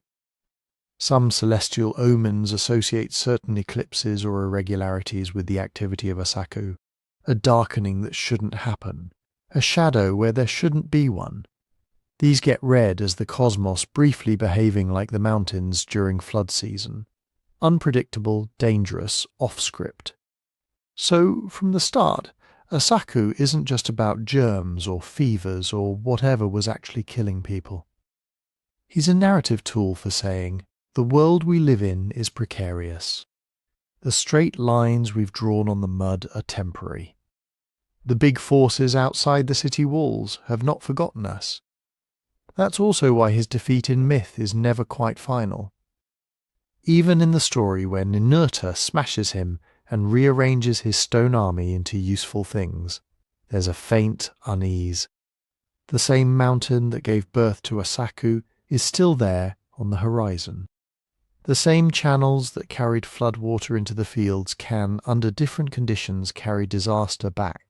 In other words, you can win a battle, but the war with chaos is built into the architecture of the universe. And that perspective folds neatly back into the human-scale experience of disease.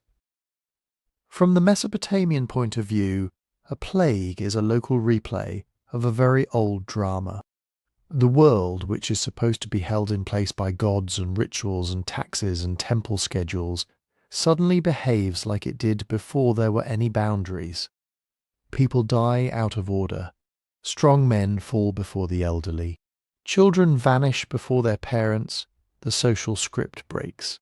You don't have to call that Asakku to recognize it, but giving it that name ties every outbreak, every inexplicable loss, into a story that stretches all the way back to the first time the gods tried to hammer chaos into something livable.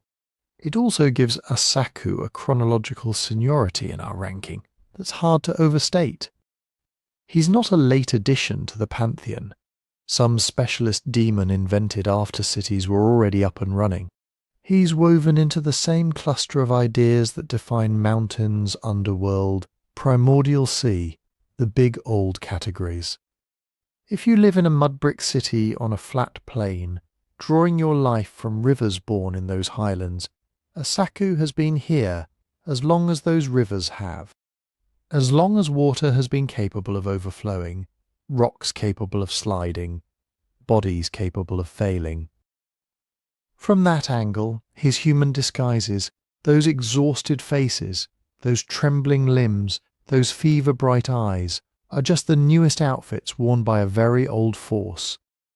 The Sumerians and their successors looked at that force and said, he came from the mountains, from Ker, from the leftover dark of the world before order.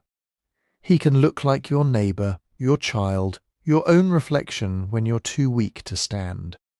And he's been testing the boundaries between chaos and human skin for as long as there have been boundaries to test.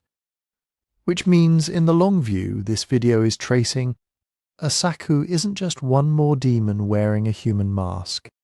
He's an echo of the first time anything put on a shape at all, one of the earliest reminders that under every familiar face, there's still an ancient, unpredictable world waiting for its chance to break through. 8. The Anunnaki, the gods who walked among mortals. If Asakku is the memory of the mountains pushing back, the Anunnaki are the opposite side of that equation, the beings who, according to Sumerian thought, made the push in the first place. In their cosmology, you don't just have gods in some vague cloud-dwelling sense. You have a structured, almost bureaucratic universe. You have heaven, earth, the underworld, the cosmic freshwater ocean. And sitting at the top of that structure, not as a single boss but as a council, are the Anunnaki. They're not a random crowd of deities. They're the ruling class of the divine world. Texts describe them as the great gods, the ones who decide destinies, apportion kingship, weigh guilt and innocence. When big, civilization-level decisions have to be made, flood the world, spare it, raise a city, tear it down, the Anunnaki are the ones said to gather, deliberate and vote. Think less single thunder god throwing tantrums, more cosmic senate. Different cities slot their favourite deities into this ruling cluster in slightly different ways, but the idea stays the same. Above the tangle of local gods and household spirits, there is a core group who hold the charter of how the world is supposed to run. They're the ones who, in myth, can say, kingship descends from heaven, and make that sentence true. And that phrase, kingship descends from heaven, is your bridge from the abstract pantheon to the streets of early cities. Because in Sumerian and later Akkadian stories, the Anunnaki don't just sit forever in remote, unreachable sky palaces. They're said to cross the boundary, to step down, to appear in forms that human eyes would register not as blazing cosmic forces, but as something uncomfortably close to people. According to these myths, before there were proper kings, before the normal run of human rulers took over the job, the ones sitting on the first thrones were either Anunnaki themselves or direct, almost physical stand-ins. One strand of tradition puts it bluntly: the early rulers were the ones who came down from heaven. That's not modern conspiracy language, that's how some of the old lists and hymns talk. The idea is that when cities were young, they needed more than mortal management. They needed the gods in person. So the Anunnaki are said to have taken bodies. Not cartoon disguises, not goofy costumes. Bodies that could walk the same streets, sit in the same audience halls, eat from the same bowls. A god could clothe himself in flesh, or take on the appearance of a man, and then rule, judge, and teach as though he were just another inhabitant of the city. From the human side, what you see is a king, a priest king, a lawgiver, maybe a terrifyingly competent stranger who shows up with knowledge nobody local remembers inventing. From the mythic side, what's supposedly happening is an Anunnaki testing out human skin for the sake of order. This is where the Sumerian king lists get interesting. They don't start with believable reign lengths. They start with rulers said to have reigned for tens of thousands of years. Lifespans that only make sense if you quietly assume these weren't human in the way we are. They were something else wearing a human template. Some versions of the tradition say that during this first phase, the Anunnaki themselves sat on thrones in Eridu, in Bad Tabira, in Larak, in Sippar, in Shuruppak, those primordial cities whose names read like a roll call of the earliest urban experiments. The gods are not just patrons of these places, they are the ones actually occupying the seat of power. And they don't rule like distant landlords. They're described as measuring fields, organising canals, handing out those divine blueprints of civilization, music, law, weaving, kingship, justice, crafts. An Anunnaki in human shape isn't just there to soak up worship. He's portrayed as a kind of cosmic civil engineer and policy designer. In some hymns, a god is praised for walking among the black-headed people the Sumerians name for themselves, taking them by the hand, establishing their dwellings, setting the brick in its place. The language is tactile. You're supposed to imagine this being technically a sky power, literally on the ground, supervising construction. And the disguise cuts both ways. From the god's perspective, taking on human form is a way of compressing themselves, fitting into the narrow corridors of material life so they can tweak things from the inside. From the human perspective, every especially powerful or strangely capable ruler carries a question mark over their head. Is this just a man, or is there something else behind the eyes? That ambiguity is baked into the myths. There are stories where a deity rules under a name that sounds perfectly human, only for later scribes to quietly note in a commentary. This one was actually a god. There are narratives where visitors arrive from the bright heavens, teach irrigation or ritual, and then vanish again into the sky, leaving behind dynasties that insist they're descended from those first, not quite human rulers. When the texts talk about the Anunnaki dwelling in the assembly, and also sitting in judgment in the city gate, they're blurring the line between heavenly council and earthly court. It's the same institution mirrored at two levels, elders in the sky, elders in the palace courtyard. The people physically present might look like grandparents and uncles, but their authority is traced back to a hidden older board of directors. And that's the key to how the Anunnaki function in these stories. They aren't just gods watching from a distance. They're the template behind kingship, the original board whose members allegedly came down, tried the job themselves, then handed it off to human dynasties while still reserving the right to step back in person when the system needs a reset. Which raises a deeper question the myths love to circle around. If your rulers are imitating gods who once wore human shapes, how sure are you that the imitation ever stopped, that there aren't still a few seats at the table occupied by something older than any dynasty, just wearing a familiar face long enough to get the work done? And here's where their rank on this list really kicks in. If we're ordering these beings by how long they're said to have been here, the Anunnaki sit near the top, not just because they're important gods, but because their fingerprints go all the way back to the point where Sumerian memory stops and pure mythic prehistory begins. Look at how the texts talk about time. Most of the lesser spirits in Mesopotamian tradition appear inside a world that already exists. Demons haunt established cities. Night wanderers stalk people who already have houses, doors, beds. Even some of the more terrifying beings presuppose farms, canals, livestock. They're parasites on an existing system. The Anunnaki are tied to the moment that system is said to have been created. In the oldest Sumerian compositions, you don't get a long story of, and then this happened, and then that happened, the way you do in later myths. You get a kind of cosmic status report. Heaven and earth have been separated. The great gods have taken their places, the me of civilization are assigned, and the Anunnaki, the great gods, sit in assembly. They're not arriving late to the party. They're in the room when the lights get switched on. Some texts make this even starker. They divide reality into pre-Anunnaki and post-Anunnaki phases.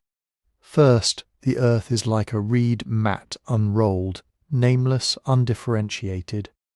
Then the high gods establish the assembly, and suddenly you have categories, cities, offices, laws, measures.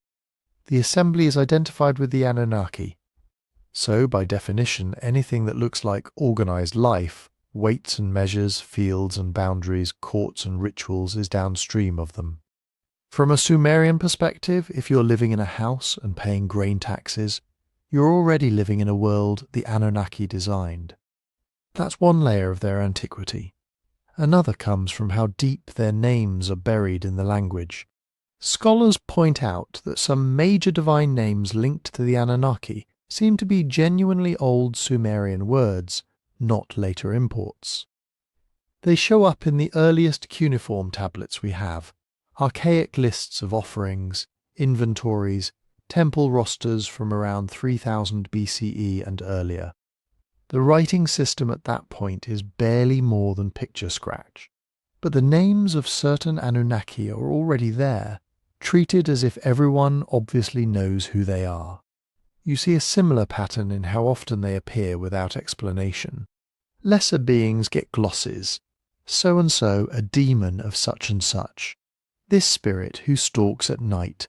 With the Anunnaki, you get lines like, "The decision of the Anunnaki cannot be altered," with no footnote. No origin story in the margin. It's like talking about gravity or the sky today. You don't stop to explain it. You assume it's a given. That, of course, they're there. Quality is a clue. It suggests that by the time scribes were carving our surviving tablets, the Anunnaki weren't just an idea. They were the default setting of how the cosmos was imagined, the background operating system nobody remembered installing, and the stories that do bother to talk about their beginnings push them even further back. In some traditions, the Anunnaki are the children of Anan, the sky, and Ki, the earth. But An and Ki themselves are more like principles than characters.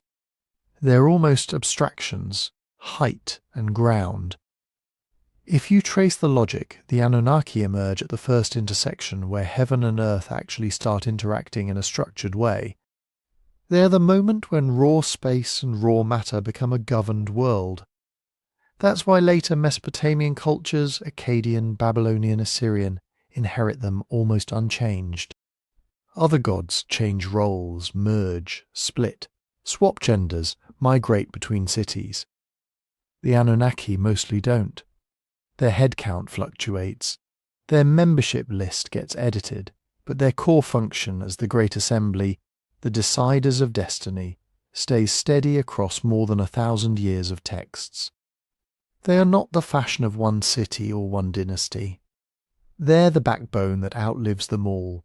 When mythmakers want to talk about something unimaginably old, something before the current order, they still reach for Anunnaki language. The flood narratives are a prime example. By the time those stories were written down in the form we know, kings had been coming and going for ages. Empires had already risen and fallen, yet the flood is framed as a decision of the great gods, the Anunnaki, as if to say, this goes back to the original boardroom, to the same council that signed off on kingship in the first place. In other words, even global cataclysms are still just agenda items at an Anunnaki meeting. And their presence isn't just vertical, stretching back to the dawn of order. It's also lateral, spread across the whole geography of the earliest Mesopotamian imagination. Some beings in this list are tied to one city, one shrine, one patch of landscape. The Anunnaki are portable. They're invoked in temple hymns in Sumerian in the south, in Akkadian texts in the north, in Hurrian and Hittite adaptations further west. When different cultures borrow each other's myths, the names of local minor spirits get swapped out. The concept of a core council of great gods with Anunnaki-like functions survives. That gives them a kind of mythic deep time that isn't just about age, but about survivability. From Eridu's reed huts to Babylon's ziggurats, from clay tablets chipped with proto-writing to elaborate literary epics, the Anunnaki keep showing up in the background as the ones who were there before the current arrangement, and who might still be there after it's gone. And inside the stories that longevity leaks into the human world. Dynasties claim their legitimacy not by saying, "We're stronger," but by saying, "The Anunnaki have confirmed our rule." Oaths are sworn by Anu Enlil, and the Anunnaki as if invoking a witness older than any kingdom. When a king wants to boast about a canal project or a new temple, he doesn't just say, "I decided to build this." He says, "By the command of the Anunnaki, I set this in place." From a mythic standpoint, that means every brick laid in Mesopotamia is retroactively plugged into a story that starts at the first dawn in the first city with the first council. So when Sumerian texts hint that some of those early rulers weren't entirely human, that some of the faces in those councils and courts might have been Anunnaki in borrowed bodies, They're not imagining a recent infiltration. They're imagining a presence that predates the city itself, simply choosing at certain moments to become visible. Everyone else on this list fits into a world the Anunnaki are said to have designed. They are the ones who decide which species gets kings, which cities get built, which ages end in disaster, and which limp along. Their disguises as humans are just a late expression of a much older idea, that the fundamental rules of reality have a council behind them, and that council has been here since here first existed in human memory. And if that's your starting assumption, then the question the myths quietly leave hanging is less when did the Anunnaki arrive, and more have they ever actually left? Or are we still living inside the same long, slow experiment they allegedly began at the beginning? Number 9 on our list takes that question and twists it. If the Anunnaki are the ones who sit in the cosmic boardroom, deciding outcomes from a distance, the next beings are the ones who allegedly walk out of that boardroom, step into the mud, and start showing humans how to actually do things. The Apkallu, the 7 sages of the Abzu. In Sumerian tradition, if you ask, who taught humans how to be human in the civilized sense? The answer isn't kings, it isn't priests, and it isn't even the big high gods themselves. It's these strange in-between figures who are said to come from a place that isn't quite heaven and isn't quite earth. The Abzu. The Abzu in Mesopotamian thought isn't just underground water. It's the primeval fresh-water deep under the earth, the hidden reservoir from which wells, springs and rivers ultimately flow. It's imagined as a kind of sub-cosmic ocean, cool and dark, older than cities, older than fields, older than any written name.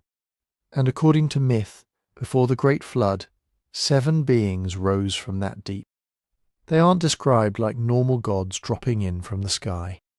The stories say they came up from the Abzu, emerging near the first cities in the south, especially Eridu, the oldest sacred city in Sumerian memory.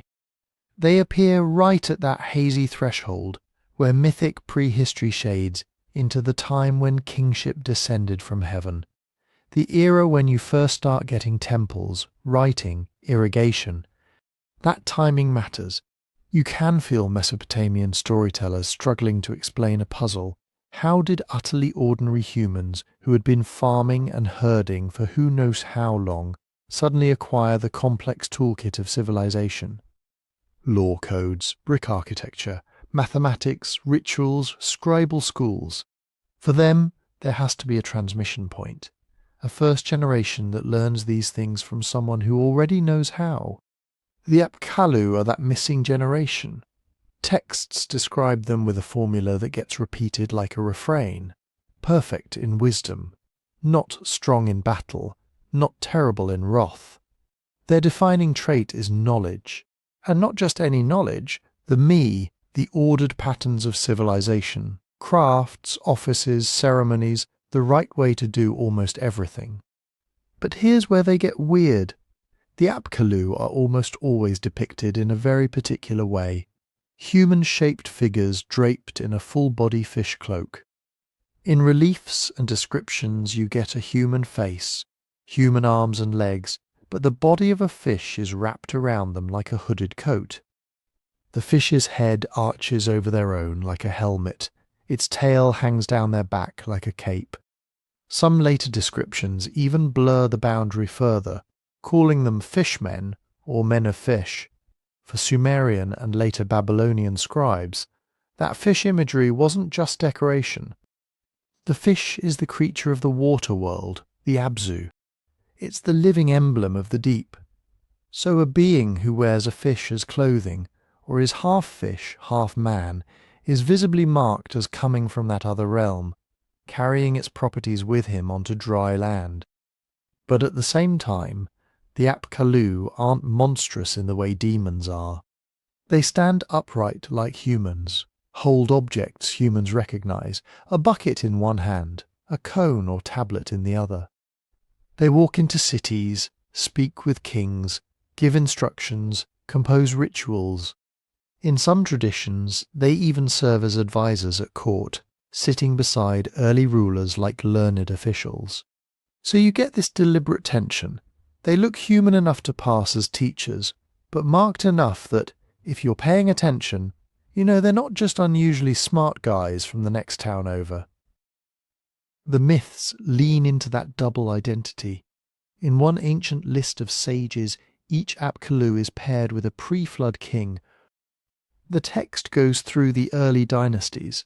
This king ruled here for this impossible number of years, and his sage was so and so born in the river, or his sage was so and so who came up from the Abzu.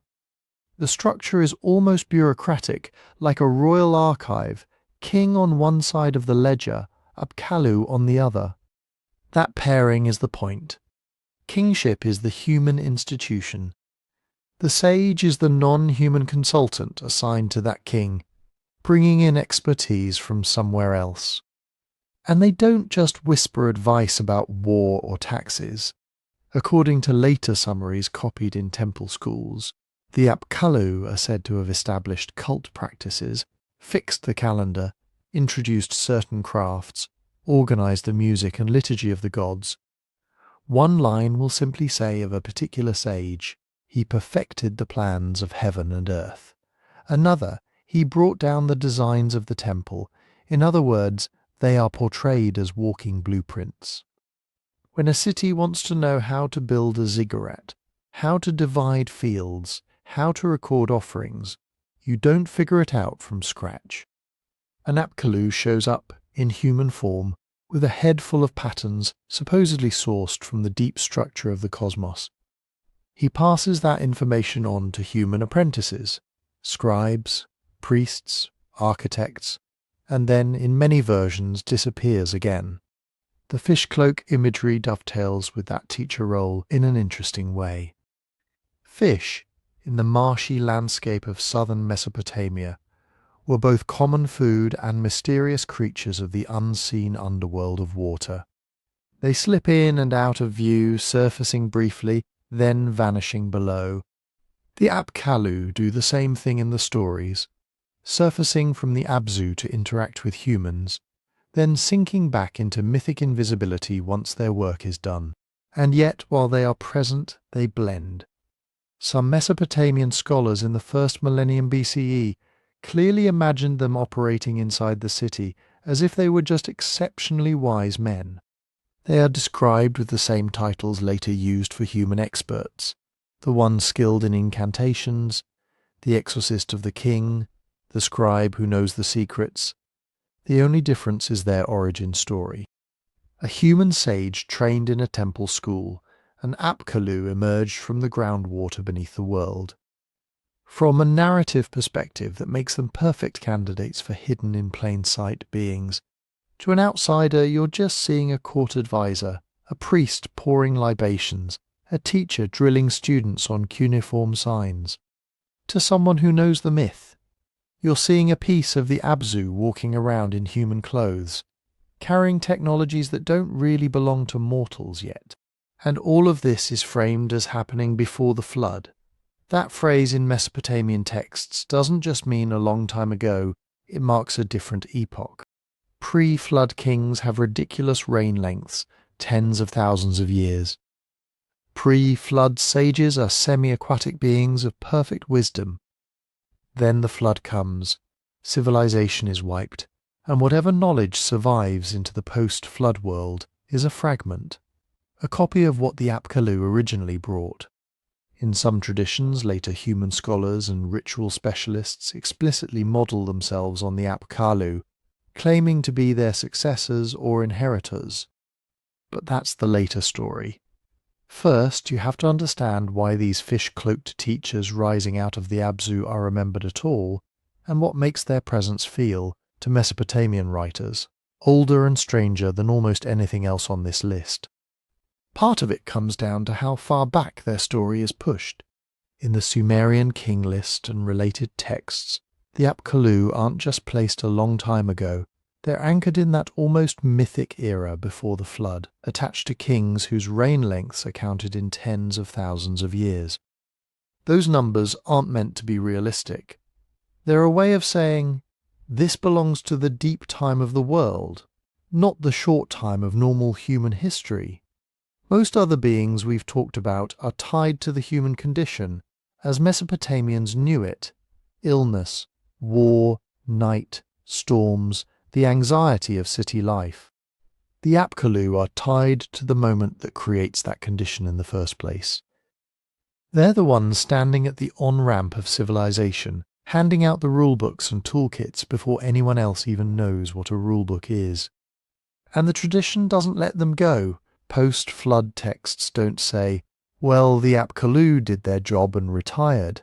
Instead, you start to see something interesting. Their role mutates but never quite ends. Later scholarly lists talk about 7 Apkallu of human descent, who operate after the flood, serving historical kings, writing rituals, interpreting omens. The idea seems to be that even when they're born from human parents, a certain class of sage is still spiritually continuous with those original beings from the deep. To a Mesopotamian scribe, lineage wasn't just biology. It was also transmission of knowledge. So when an exorcist in the 7th century BCE copies a tablet and signs his name with a little flourish like descendant of the Apkallu, he doesn't mean he literally has a fishman grandpa. He's claiming that the chain of instruction that produced him began in the Abzu, not in an ordinary classroom. Every ritual he knows, every star table he consults is, in theory, a late echo of that first download of wisdom. That's one way their presence gets stretched across time, not as bodies walking around forever, but as a continuous thread of expertise that never fully loses its origin point. Another way is more cosmic. Some late Assyrian and Babylonian texts essentially promote the Apkallu into a category of protective spirits. They're invoked in apotropaic rituals, imagined as stationed at gates, doorways, thresholds. Stone figures of fish-cloaked men were buried in foundations, hidden under floors, placed at the corners of rooms. The logic is clear. You embed the city's original teachers into the architecture of later buildings, so their ancient ordering power keeps chaos out. So you get this layering effect. First, they show up in the earliest remembered cities as living advisors.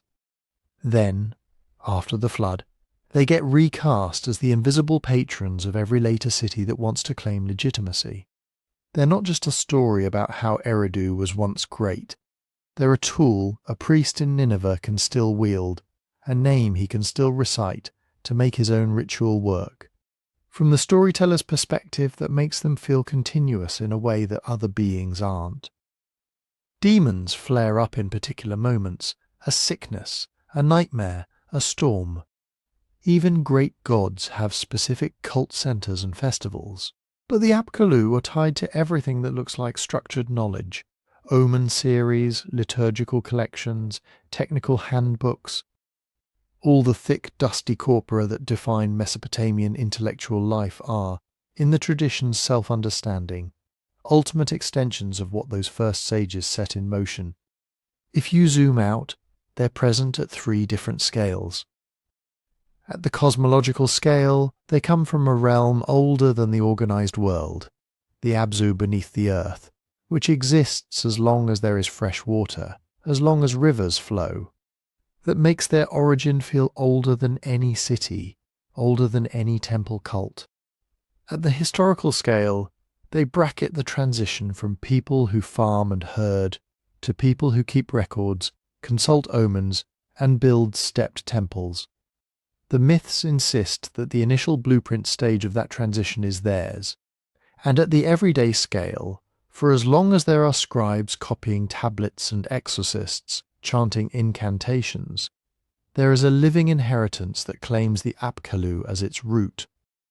When you open a standardized ritual series, you are, according to the colophons, reading the secret of the Apkallu. This threefold presence in the deep, in the founding era, and in the ongoing work of scholars is why they end up feeling temporally stretched compared to almost anyone else in the Mesopotamian imagination.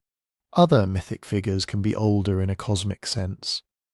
Sea monsters and primordial deities belong to the chaos before order, but they don't usually enter human society wearing human faces, sit next to kings, and then quietly linger in the margins of every text that claims to know how the universe is structured.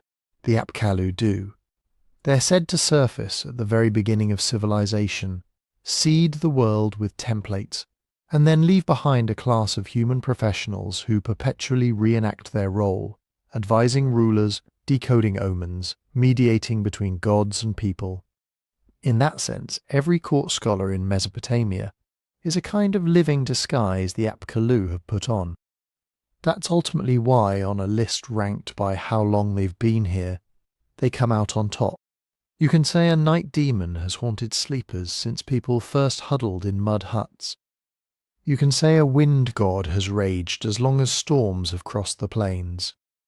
But the Apkallu are the story the Mesopotamians themselves told when they tried to answer a different question. Not how long has fear or chaos existed, but how long has teaching existed, writing existed, ordered knowledge existed. In their own texts, the answer is as long as there have been sages.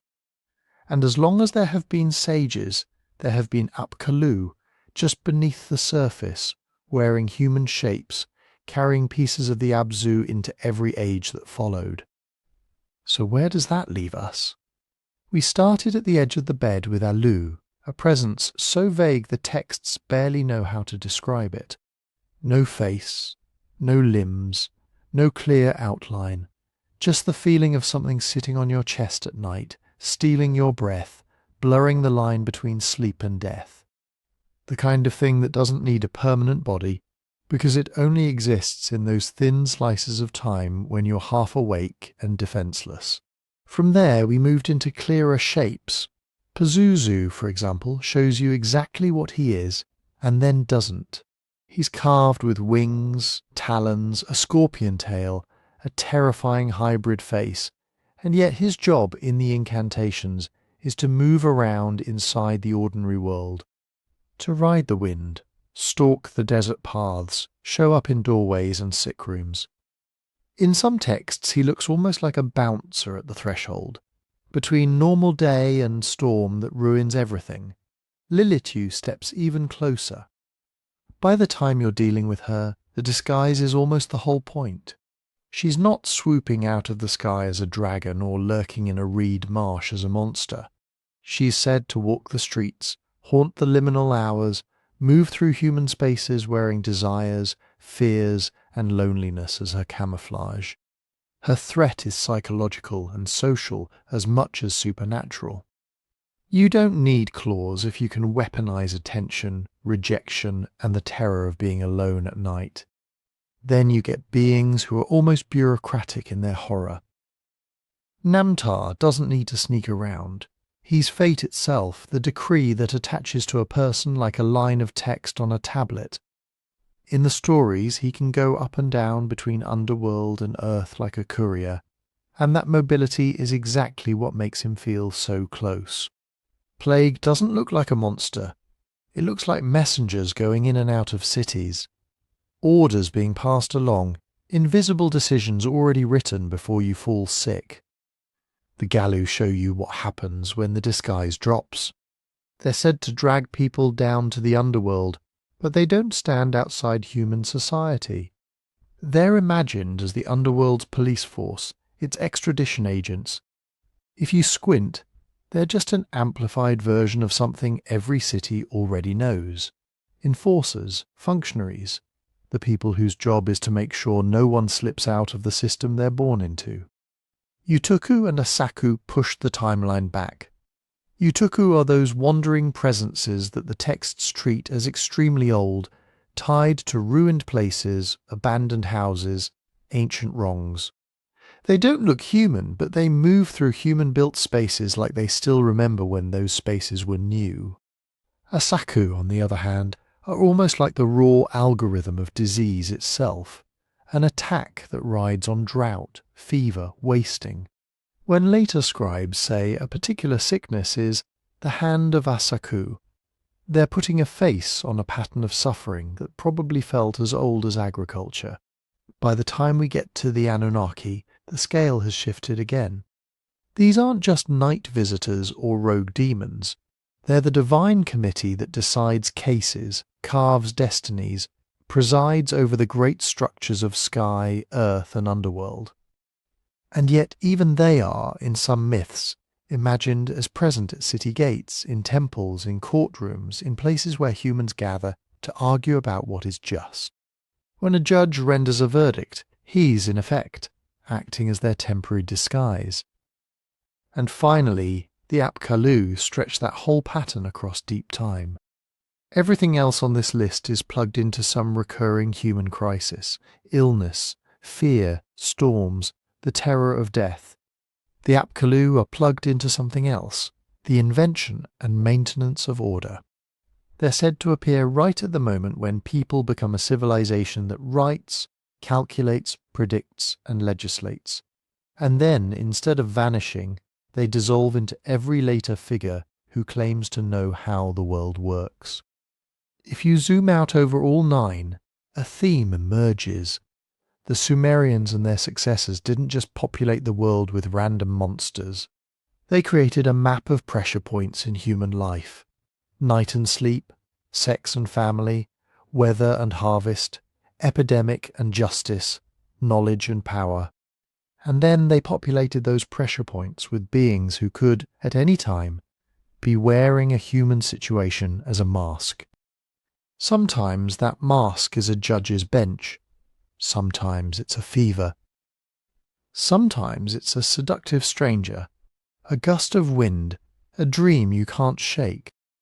Sometimes it's a scholar hunched over a tablet, copying a ritual whose preface quietly says it comes from sages who rose out of the deep before the flood. From our perspective, these are myths. From theirs, this was a way of saying the world is never just what it looks like on the surface. Behind every pattern that has been here a long time, disease, dreams, storms, laws, books, there might be an older intelligence, a story that started before you were born and will keep going after you die. Whether you take that literally or treat it as a kind of poetic anthropology, it raises a question that hasn't really gone away. If something has shaped human life for thousands of years, at what point does it become, in effect, a being in its own right? And if it is, how would you know when it's sitting across from you, wearing a face you recognize? If you enjoyed diving into that question through Sumerian and Mesopotamian eyes, let me know. Hit like so this kind of long-form mythology content reaches more people. Drop a comment telling me which being on this list unsettled you the most, and where in the world you're listening from. I love seeing the map of where these ancient stories are landing today. And if you want to really support the channel, the best way is to listen on Spotify. There's a link down in the description. Every play there helps me keep digging into these old texts and turning them into episodes like this. Make sure you're subscribed here as well, with notifications on, so you don't miss the next descent into the oldest stories we've got.